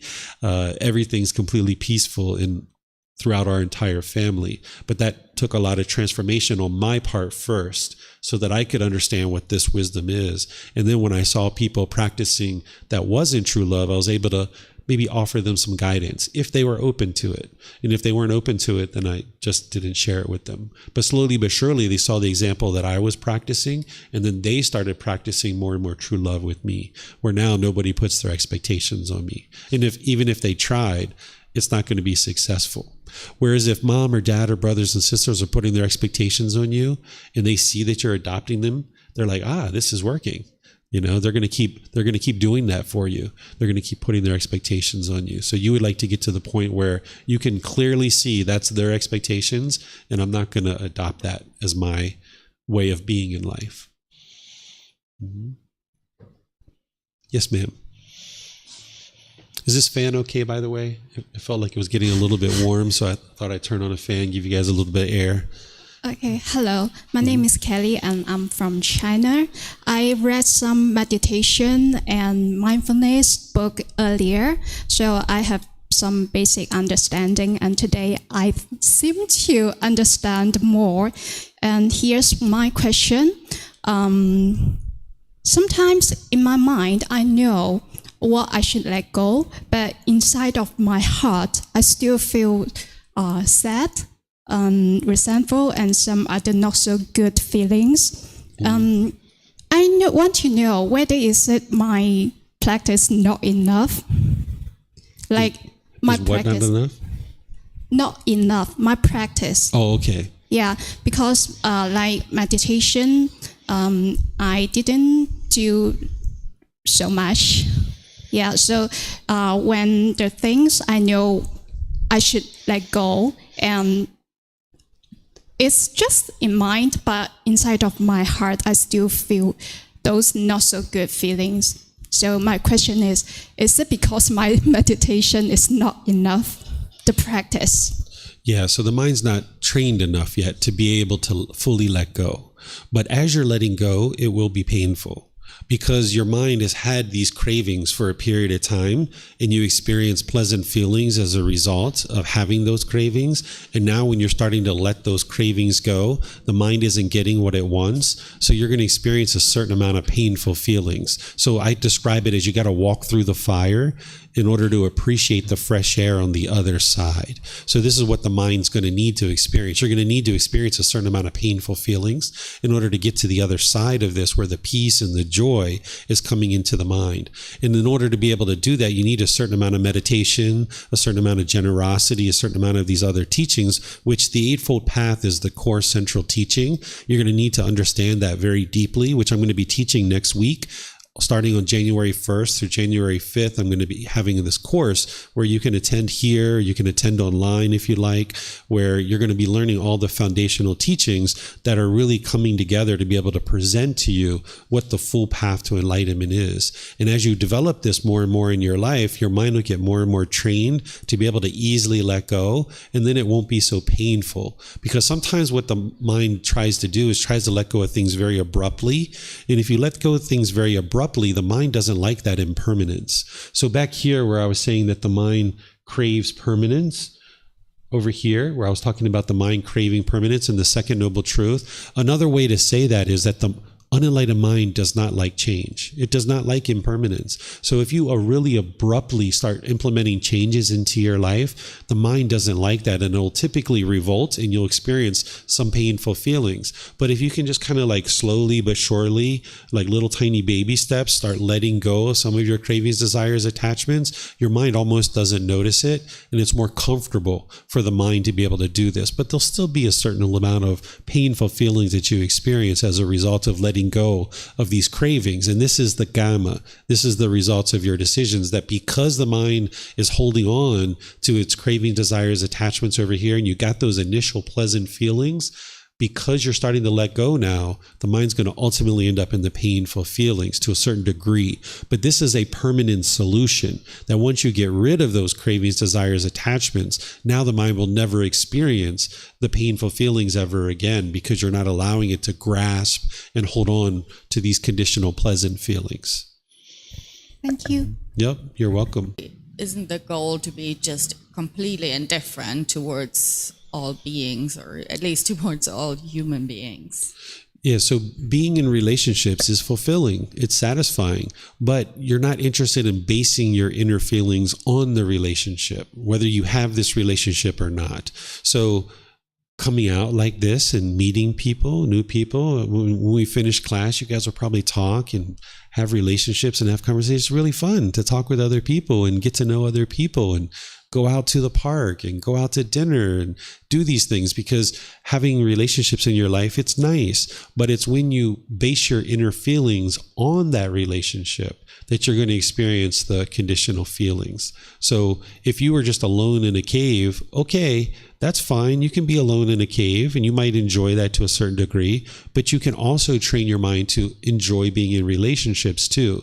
If you are only ever joyful when you're alone in your cave, you're not enlightened, because you can't be joyful and peaceful around other people. By the time you get to enlightenment, you can be peaceful and joyful no matter what, whether you're with people or without people. But in the unenlightened state, when you're attached in relationships, you can only be happy when you're with somebody.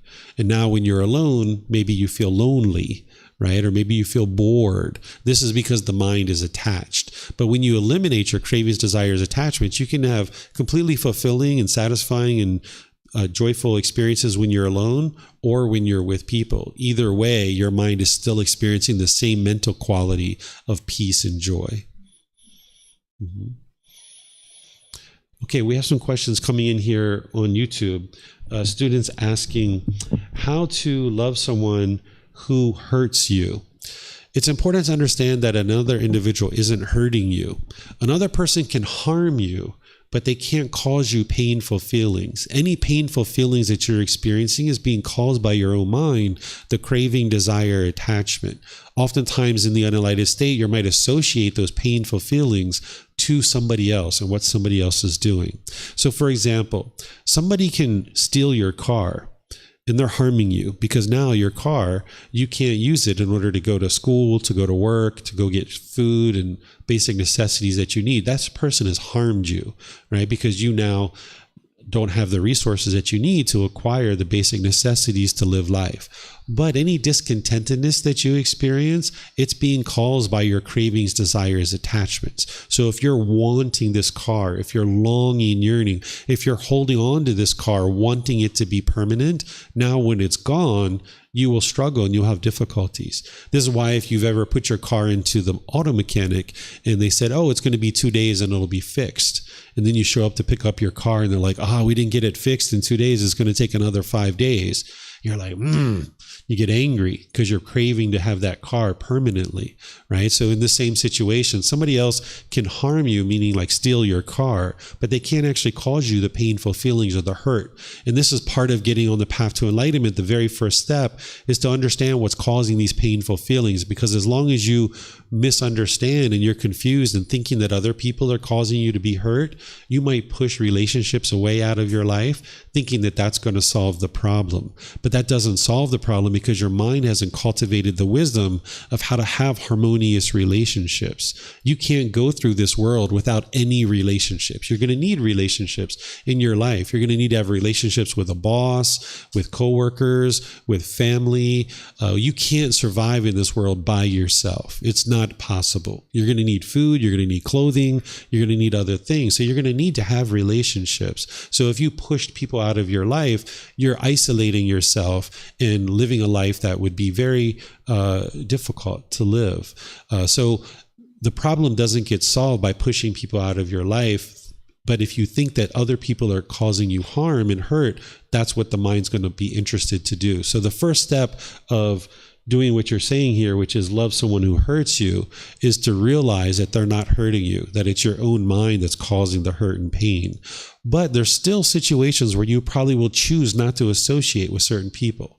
So say you're in a relationship with a life partner, and maybe you find out that this person is stealing money from you.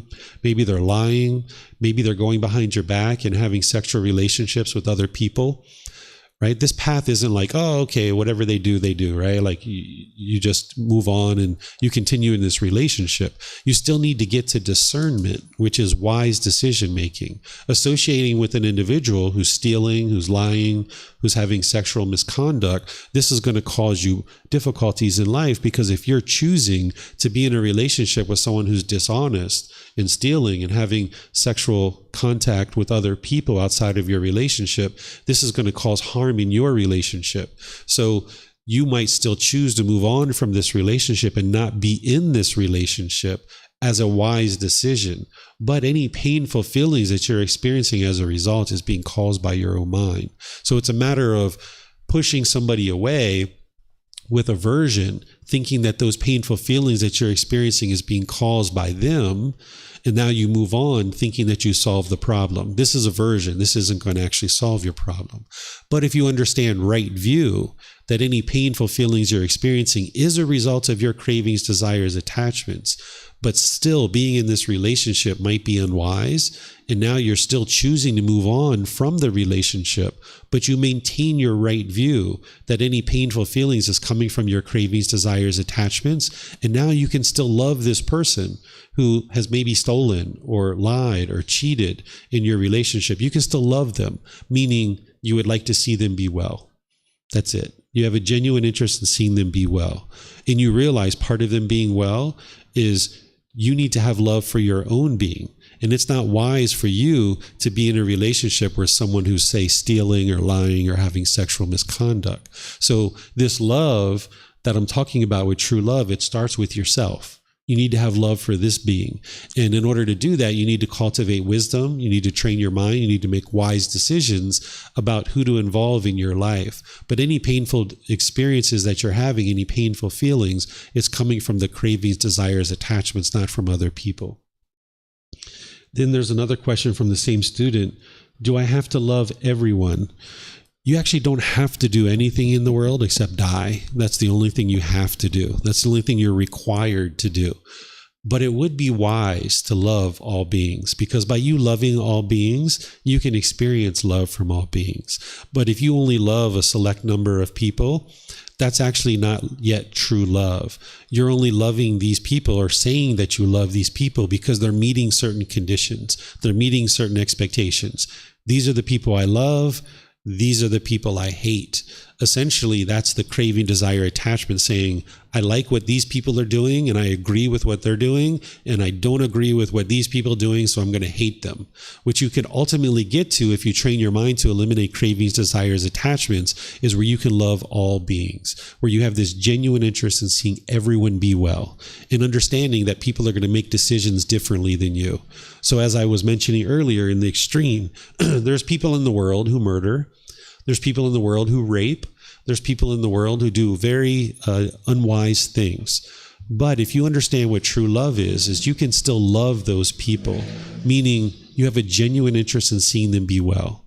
You disagree with their choices and decisions, but you love the person. You love the individual, meaning you would like to see them be well. Right? And your role in various relationships is going to be different. Sometimes people see like romantic relationships and relationships with their children and their parents differently than like maybe their coworkers or their boss or an acquaintance. By the time you get to true love, you actually love everybody equally. Right now, you might think that there's people that are really close to you that you love deeply, and then there's other people who you might say you love, but you don't love them as much as these other people. But that's still not true love yet. True love is you love everybody equally. Your role is different from person to person. So for example, if my son gets sick or if he breaks his leg, I need to take him to the hospital. This is my role as a parent. I will take him to the hospital and get him care. If you broke your leg, okay, if you don't have anybody here to take you to the hospital, yeah, I'll help you get to the hospital. But it's not 100% my role. That's not my role. And I still love you. I still would like to see you be well. But if you have another family member here, you might say, oh yeah, my family is going to take me to the hospital. No worries. You don't need to take me to the hospital. So we have different roles from relationship to relationship. But when you understand what true love is, which is this genuine interest in seeing all beings be well, I love my wife and my son just as much as I love you. I would like to see them be well, but I would also like to see you be well. But the role that I perform in this relationship with my wife and my son is very different than the role that I perform in your life. That I'm still interested in seeing everyone be well, but I just do things differently in terms of my role and what my ultimate I'm ultimately doing in these relationships between my wife and my son versus what I'm doing in a relationship with you. But the love is still the same. There's this genuine interest in seeing you be well just as much as them be well. Any other questions on anything that we're talking about so far? Okay, So here, I talked a little bit about loving oneself. In order to have true love for others, you're going to need to learn how to have true love for yourself, that you love yourself unconditionally. Don't put these expectations on yourself, or don't adopt other people's expectations, like you have to work a certain amount, or your family might be putting certain expectations on you. And now you might have this inner dialogue in your mind that is like this negative self-talk. You might be diminishing yourself or degrading yourself inside your own mind.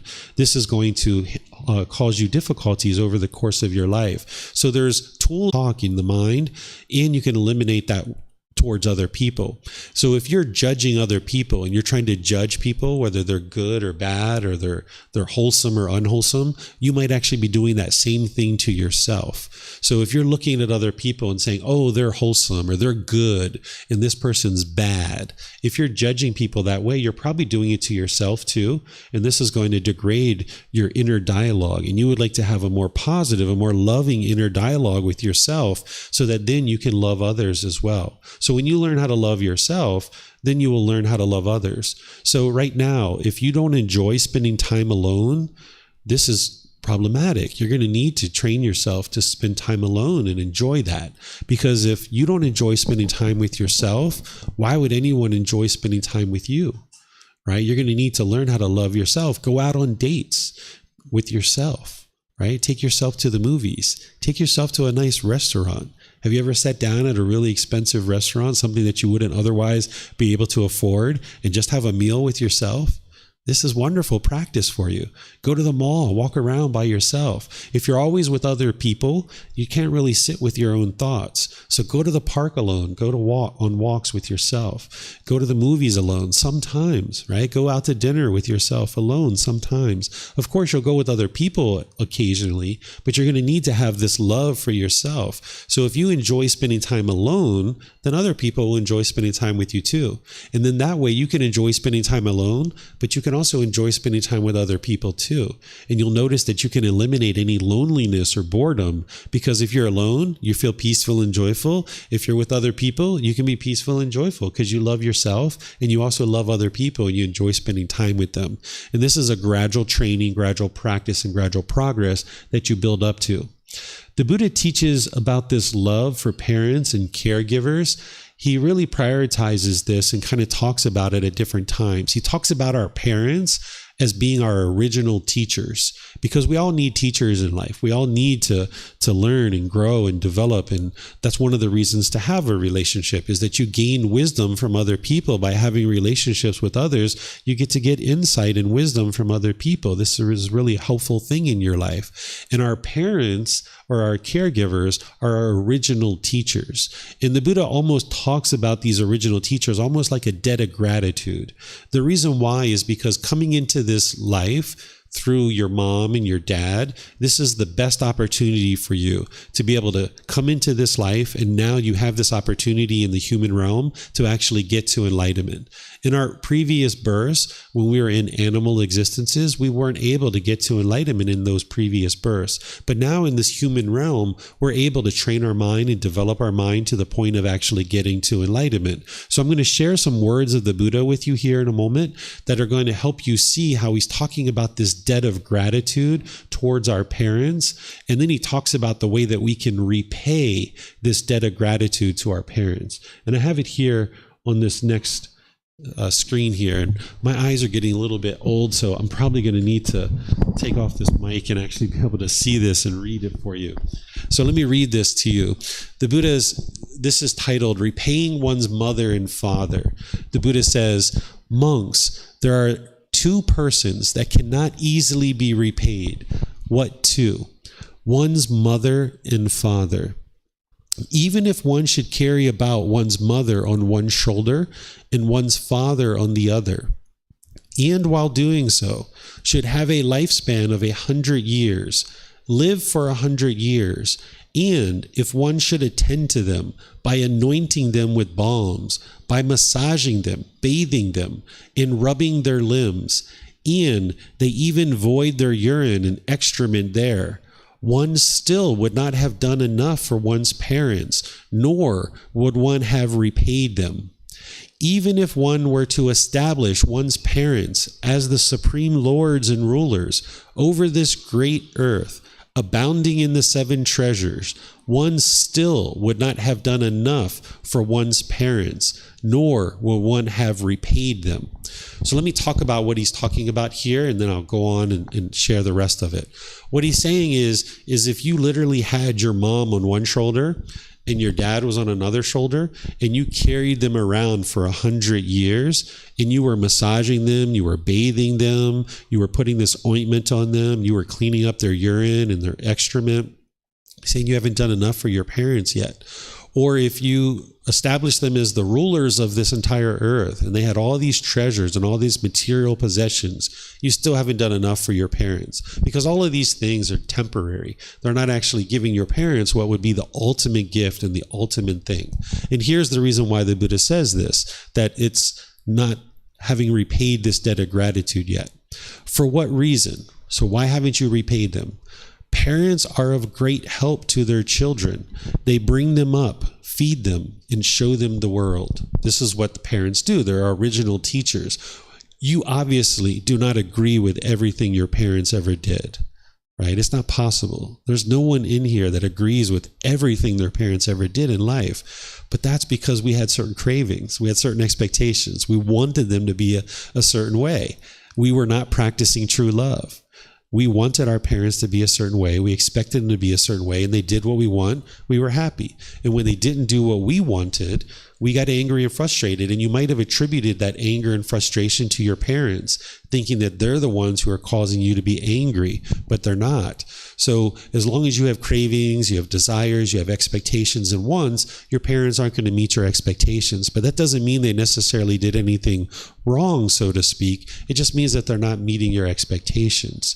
So they bring us up, they show us the world, they allow us to come into this life where now you have the opportunity to actually get to enlightenment, which is the ultimate goal of what will allow you to experience this peace and joy in the mind, and your mind can be that way in that permanent mental state for the rest of this life. So now the Buddha says, okay, but monks, if when one's parents lack confidence, one encourages, settles, and establishes them in confidence. If when one's parents are unwholesome, one encourages, settles, and establishes them in virtuous behavior or moral conduct. If when one's parents are selfish, one encourages, settles, and establishes them in generosity. If when one's parents are unwise, one encourages, settles, and establishes them in wisdom. In such a way, one has done enough for one's parents, repaid them, and done more than enough for them. So what the Buddha is talking about is repaying this debt of gratitude by helping your parents on the path to enlightenment. And this may or may not be something that you can actually do readily, because it all comes down to your parents choosing to learn and grow and develop. They may not be interested. So the teachings of the Buddha aren't about going out into the world and convincing other people to learn and practice the teachings. But the more that you learn and practice the teachings and you gain this wisdom and you see your mind becoming more and more peaceful and more joyful, you're going to be more and more aware that the people around you are really suffering. Even though I don't use that word very often, there's a lot of discontentedness in the world. There's a lot of suffering. And now when you see that, you might have a lot of difficulty seeing your parents and your siblings and other people being so disgruntled and so bitter or maybe hostile, and your mind's becoming more and more peaceful, more and more joyful.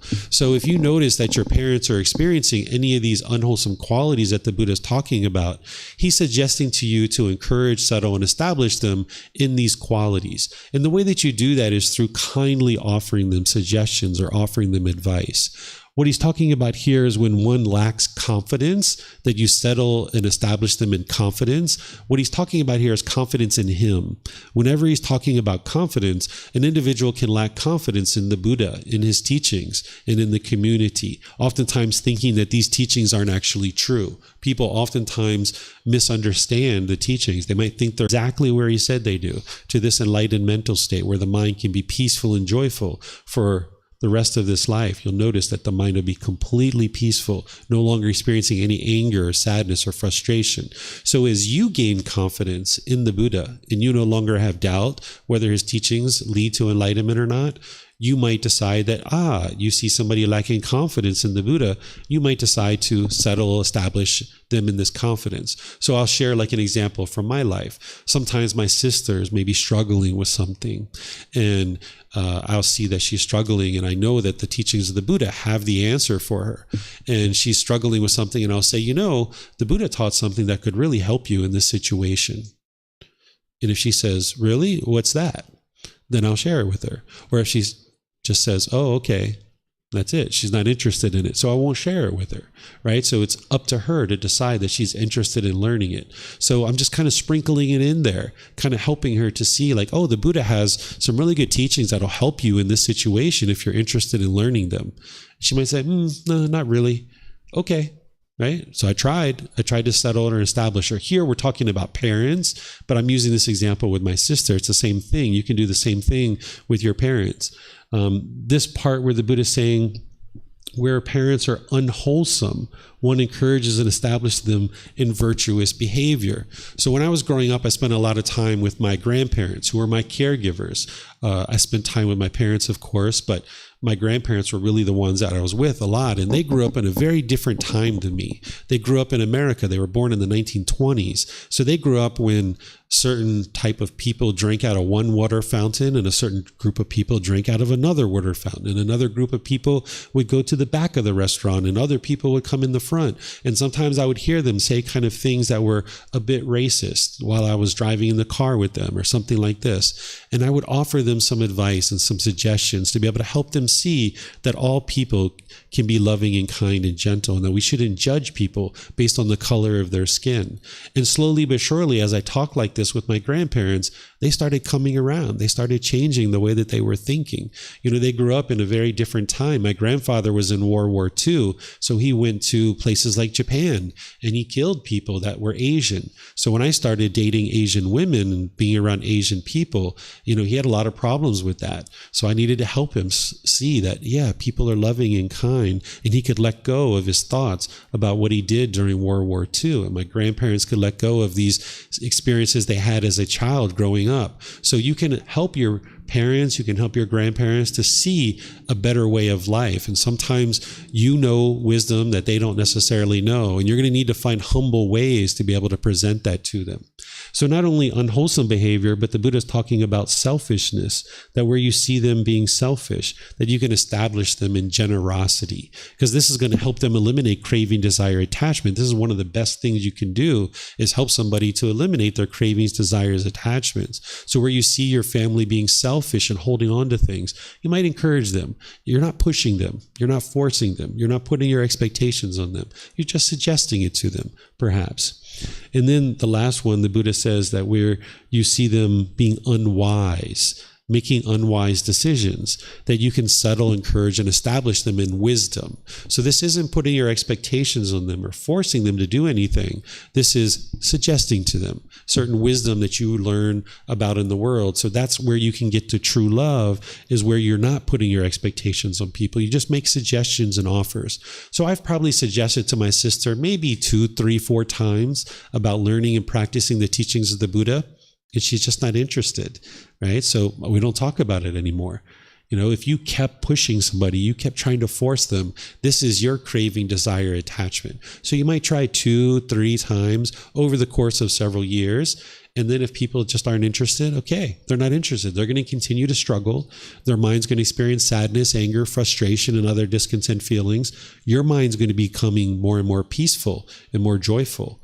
And that's your decisions. Each individual needs to decide for themselves if they would like to make their way to enlightenment. You can't force somebody to get to enlightenment. It's based on your decisions. And you're going to need to make 1,000,001 decisions through meditation and through coming to the temple, through learning with books, through talking with teachers, to be able to make your way to enlightenment. So if somebody else isn't willing to even do the first step of getting a book or talking and having a conversation about it, then they're not going to be able to make a lot of progress on the path. But you don't know what their life's going to, how their life is going to transpire, that over the course of their life, right now, they might not be interested.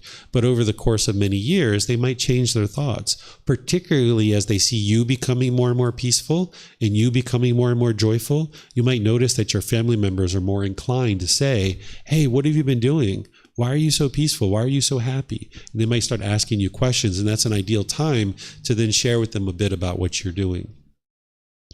So having love for your parents and caregivers is vitally important, because these individuals are your original teachers. They brought you up, they showed you the world. Even if you disagree with certain things that they did during your childhood, they still at least help you sustain life to the point where now you're an adult and you can make decisions for yourself. So none of us agree 100% with what our parents did growing up, but at least they helped us sustain our life. And even if your parents did some very difficult things, like maybe was physical abuse, or maybe there was sexual abuse or verbal abuse or things like this growing up, holding on to the anger towards your parents isn't actually helping you. You need to be able to get to the point where you let go. You still might not be interested in associating with someone who's really abused you, and that's fine.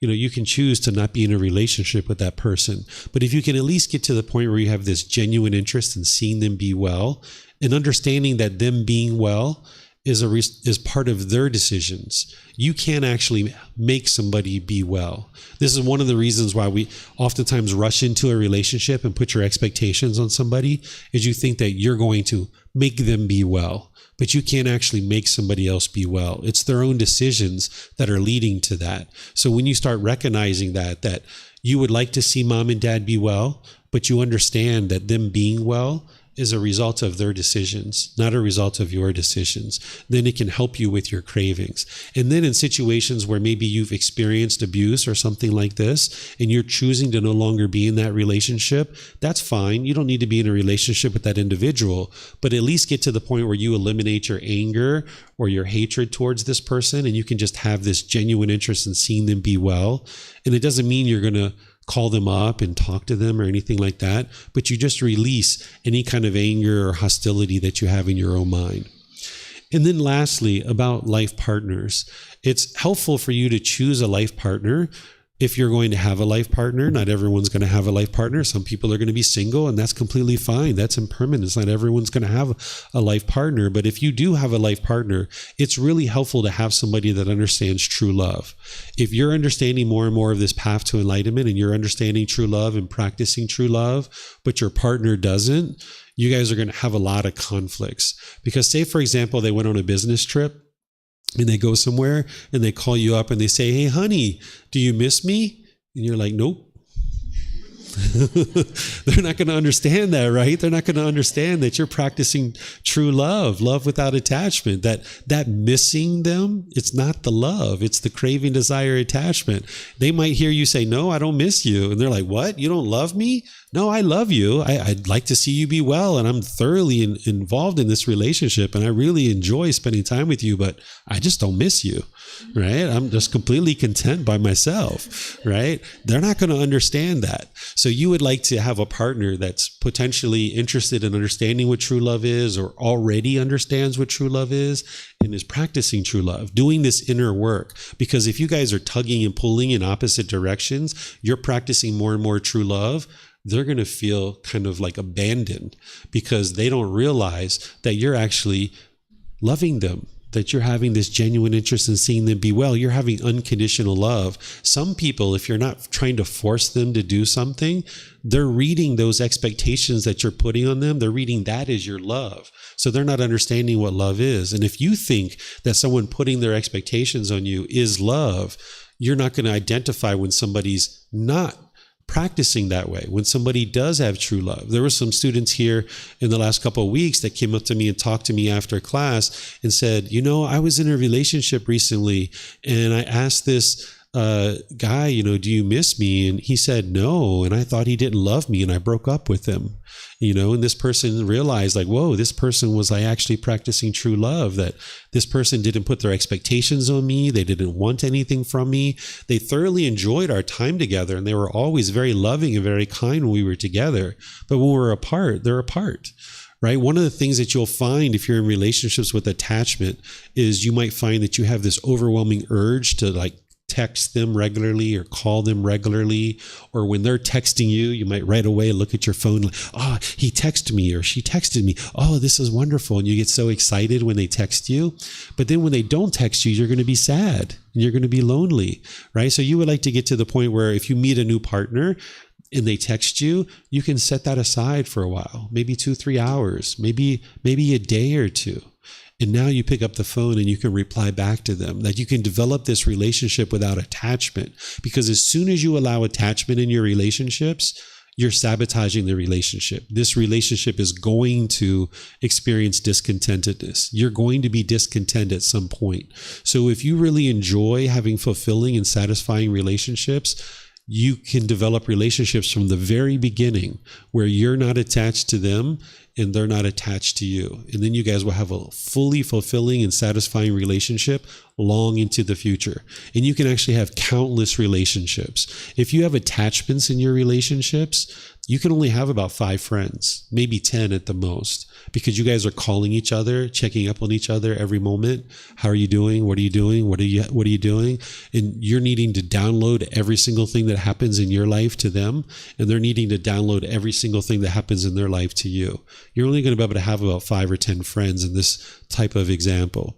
But if you can practice love without attachment with your life partners, with your children, with your parents, with your siblings, you don't need to be involved in the intricate details of every aspect of their life. But when you guys are together, you can be caring, you can be loving, you can enjoy your time together. But when you're apart, and each individual is making decisions based on what they need to do in life. And then when you come back together, you might say, hey, what have you been up to?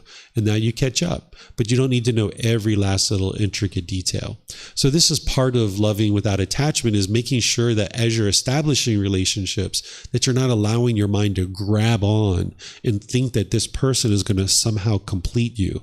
Because if you think Prince Charming or Princess Charming is going to complete you and make you feel whole, and you put all your dreams and wishes and aspirations onto this person, you're burdening them with all your expectations. And when you first get together, you might feel that this person is going to fulfill all your dreams and aspirations.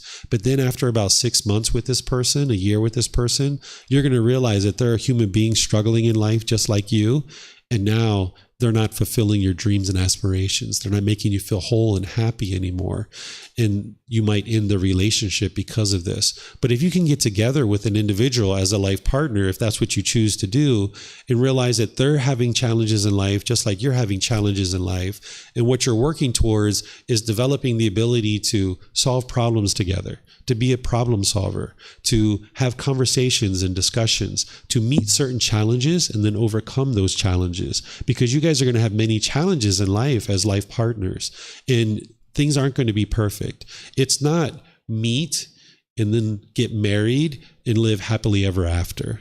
That's not the way that any of this works. It's meet, learn each other, get to know each other, spend time understanding each other, learning how to have conversations with each other, learning how to solve problems together, learning how to have discussions, and realizing that sometimes your partner's going to agree with you and other times they're not going to agree with you.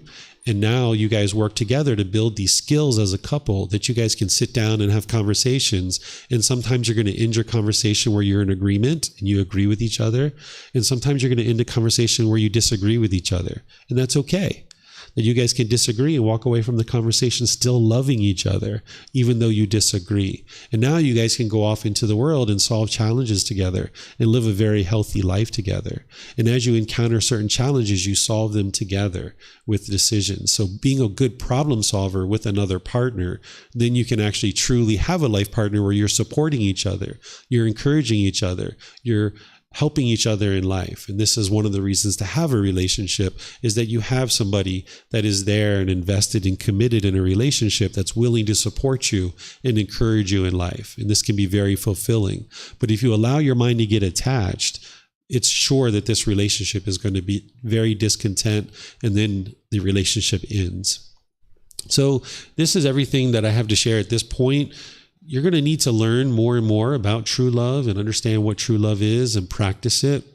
It's one thing to sit in a classroom like this and learn about it. It's a whole other thing to be practicing it in daily life. In relationships where you have craving, desire, attachment, like with your parents and your life partner, your children, your siblings, you'll find it very challenging to practice true love because there is so much attachment there. But the more you practice that breathing mindfulness meditation, the generosity, and all the other teachings that I share to eliminate attachment, as you knock down your cravings, desires, attachments, you'll be able to increase more and more practice of true love. There's a course that I teach called Harmony in Relationships, and I teach you how to eliminate attachment to those people who are close to you. It's a 5-day course that teaches you how to live harmoniously in all your different relationships. I teach it about once every 3 months, and you can join by Zoom. You can join here at the temple. Sometimes I live stream it. You can be learning in all these different ways. So as you learn more and more about true love, which includes bringing down your cravings, desires, attachments, you'll see more fulfilling, more peaceful, more joyful, personal and professional relationships. So do you guys have any remaining questions that you guys would like to ask?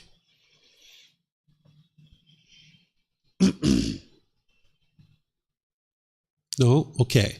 So what I'll do then is just thank all of you guys for joining for today's class and let you know that our next class on Sunday, 1 week from now, it's going to be on chapter 16. This chapter is titled Dissolving the Ego. Ego serves no purpose. I'm going to help you understand what the ego is and then tools and techniques of how to actually eliminate it. I'm going to explain to you not only what the ego is, but the complications and the problems that it's causing by being in the mind. And then I'm going to teach you how to dissolve it and eliminate it. So you're welcome to come for that class either here or you can join online, because this ego is plaguing you from also being able to have harmonious relationships. So the more you understand what the ego is and how to eliminate it, you can actually have more fulfilling relationships. And then on Wednesday, I'm going to do guided loving kindness meditation, which is something you need in order to practice true love. You're going to need to practice loving kindness meditation to be able to cultivate loving kindness in the mind. So what I do on Wednesdays is I guide you guys in meditation, and then I just open up to any and all questions that you guys might have. So random questions. I don't teach any particular topic on Wednesdays. And then on Saturdays, we have the Pali Canon and English study group, where we study the original words of the Buddha more as a study group versus the traditional style of learning. And then there's various courses and retreats that I teach throughout the month, throughout the year. There's various resources that you have access to. You can get all of this through our website. If you go to buddhadailywisdom.com, you'll see the online classes, you'll see the in-person classes, you'll see books, audiobooks, videos, podcasts. You can even schedule personal guidance with me where we can meet each other in Zoom one-on-one, and any challenges that you're having on the path or any challenges in life that you're having, I will help you. And all of this is available at no cost. And you can even meet like that here in Chiang Mai too. While you're in Chiang Mai, if you'd like to meet privately, we can get together and I will help you with any questions that you might have. Because learning in class is learning to a certain level of degree, but then taking it into specific situations that you're having is a whole nother aspect of your learning that you can take advantage of through scheduling an appointment online to meet in Zoom or by meeting here in Chiang Mai if you'd like. So you guys have a very wonderful and lovely rest of your day. Thank you for your dedication to learning, and perhaps we'll see you guys in a future class. Have a very wonderful and lovely rest of your day. Sawadee krap. Sawadee krap.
Thank you again for watching. Enjoy your meditation. Look forward to seeing you online and answering any questions that you might have. Thank you so much.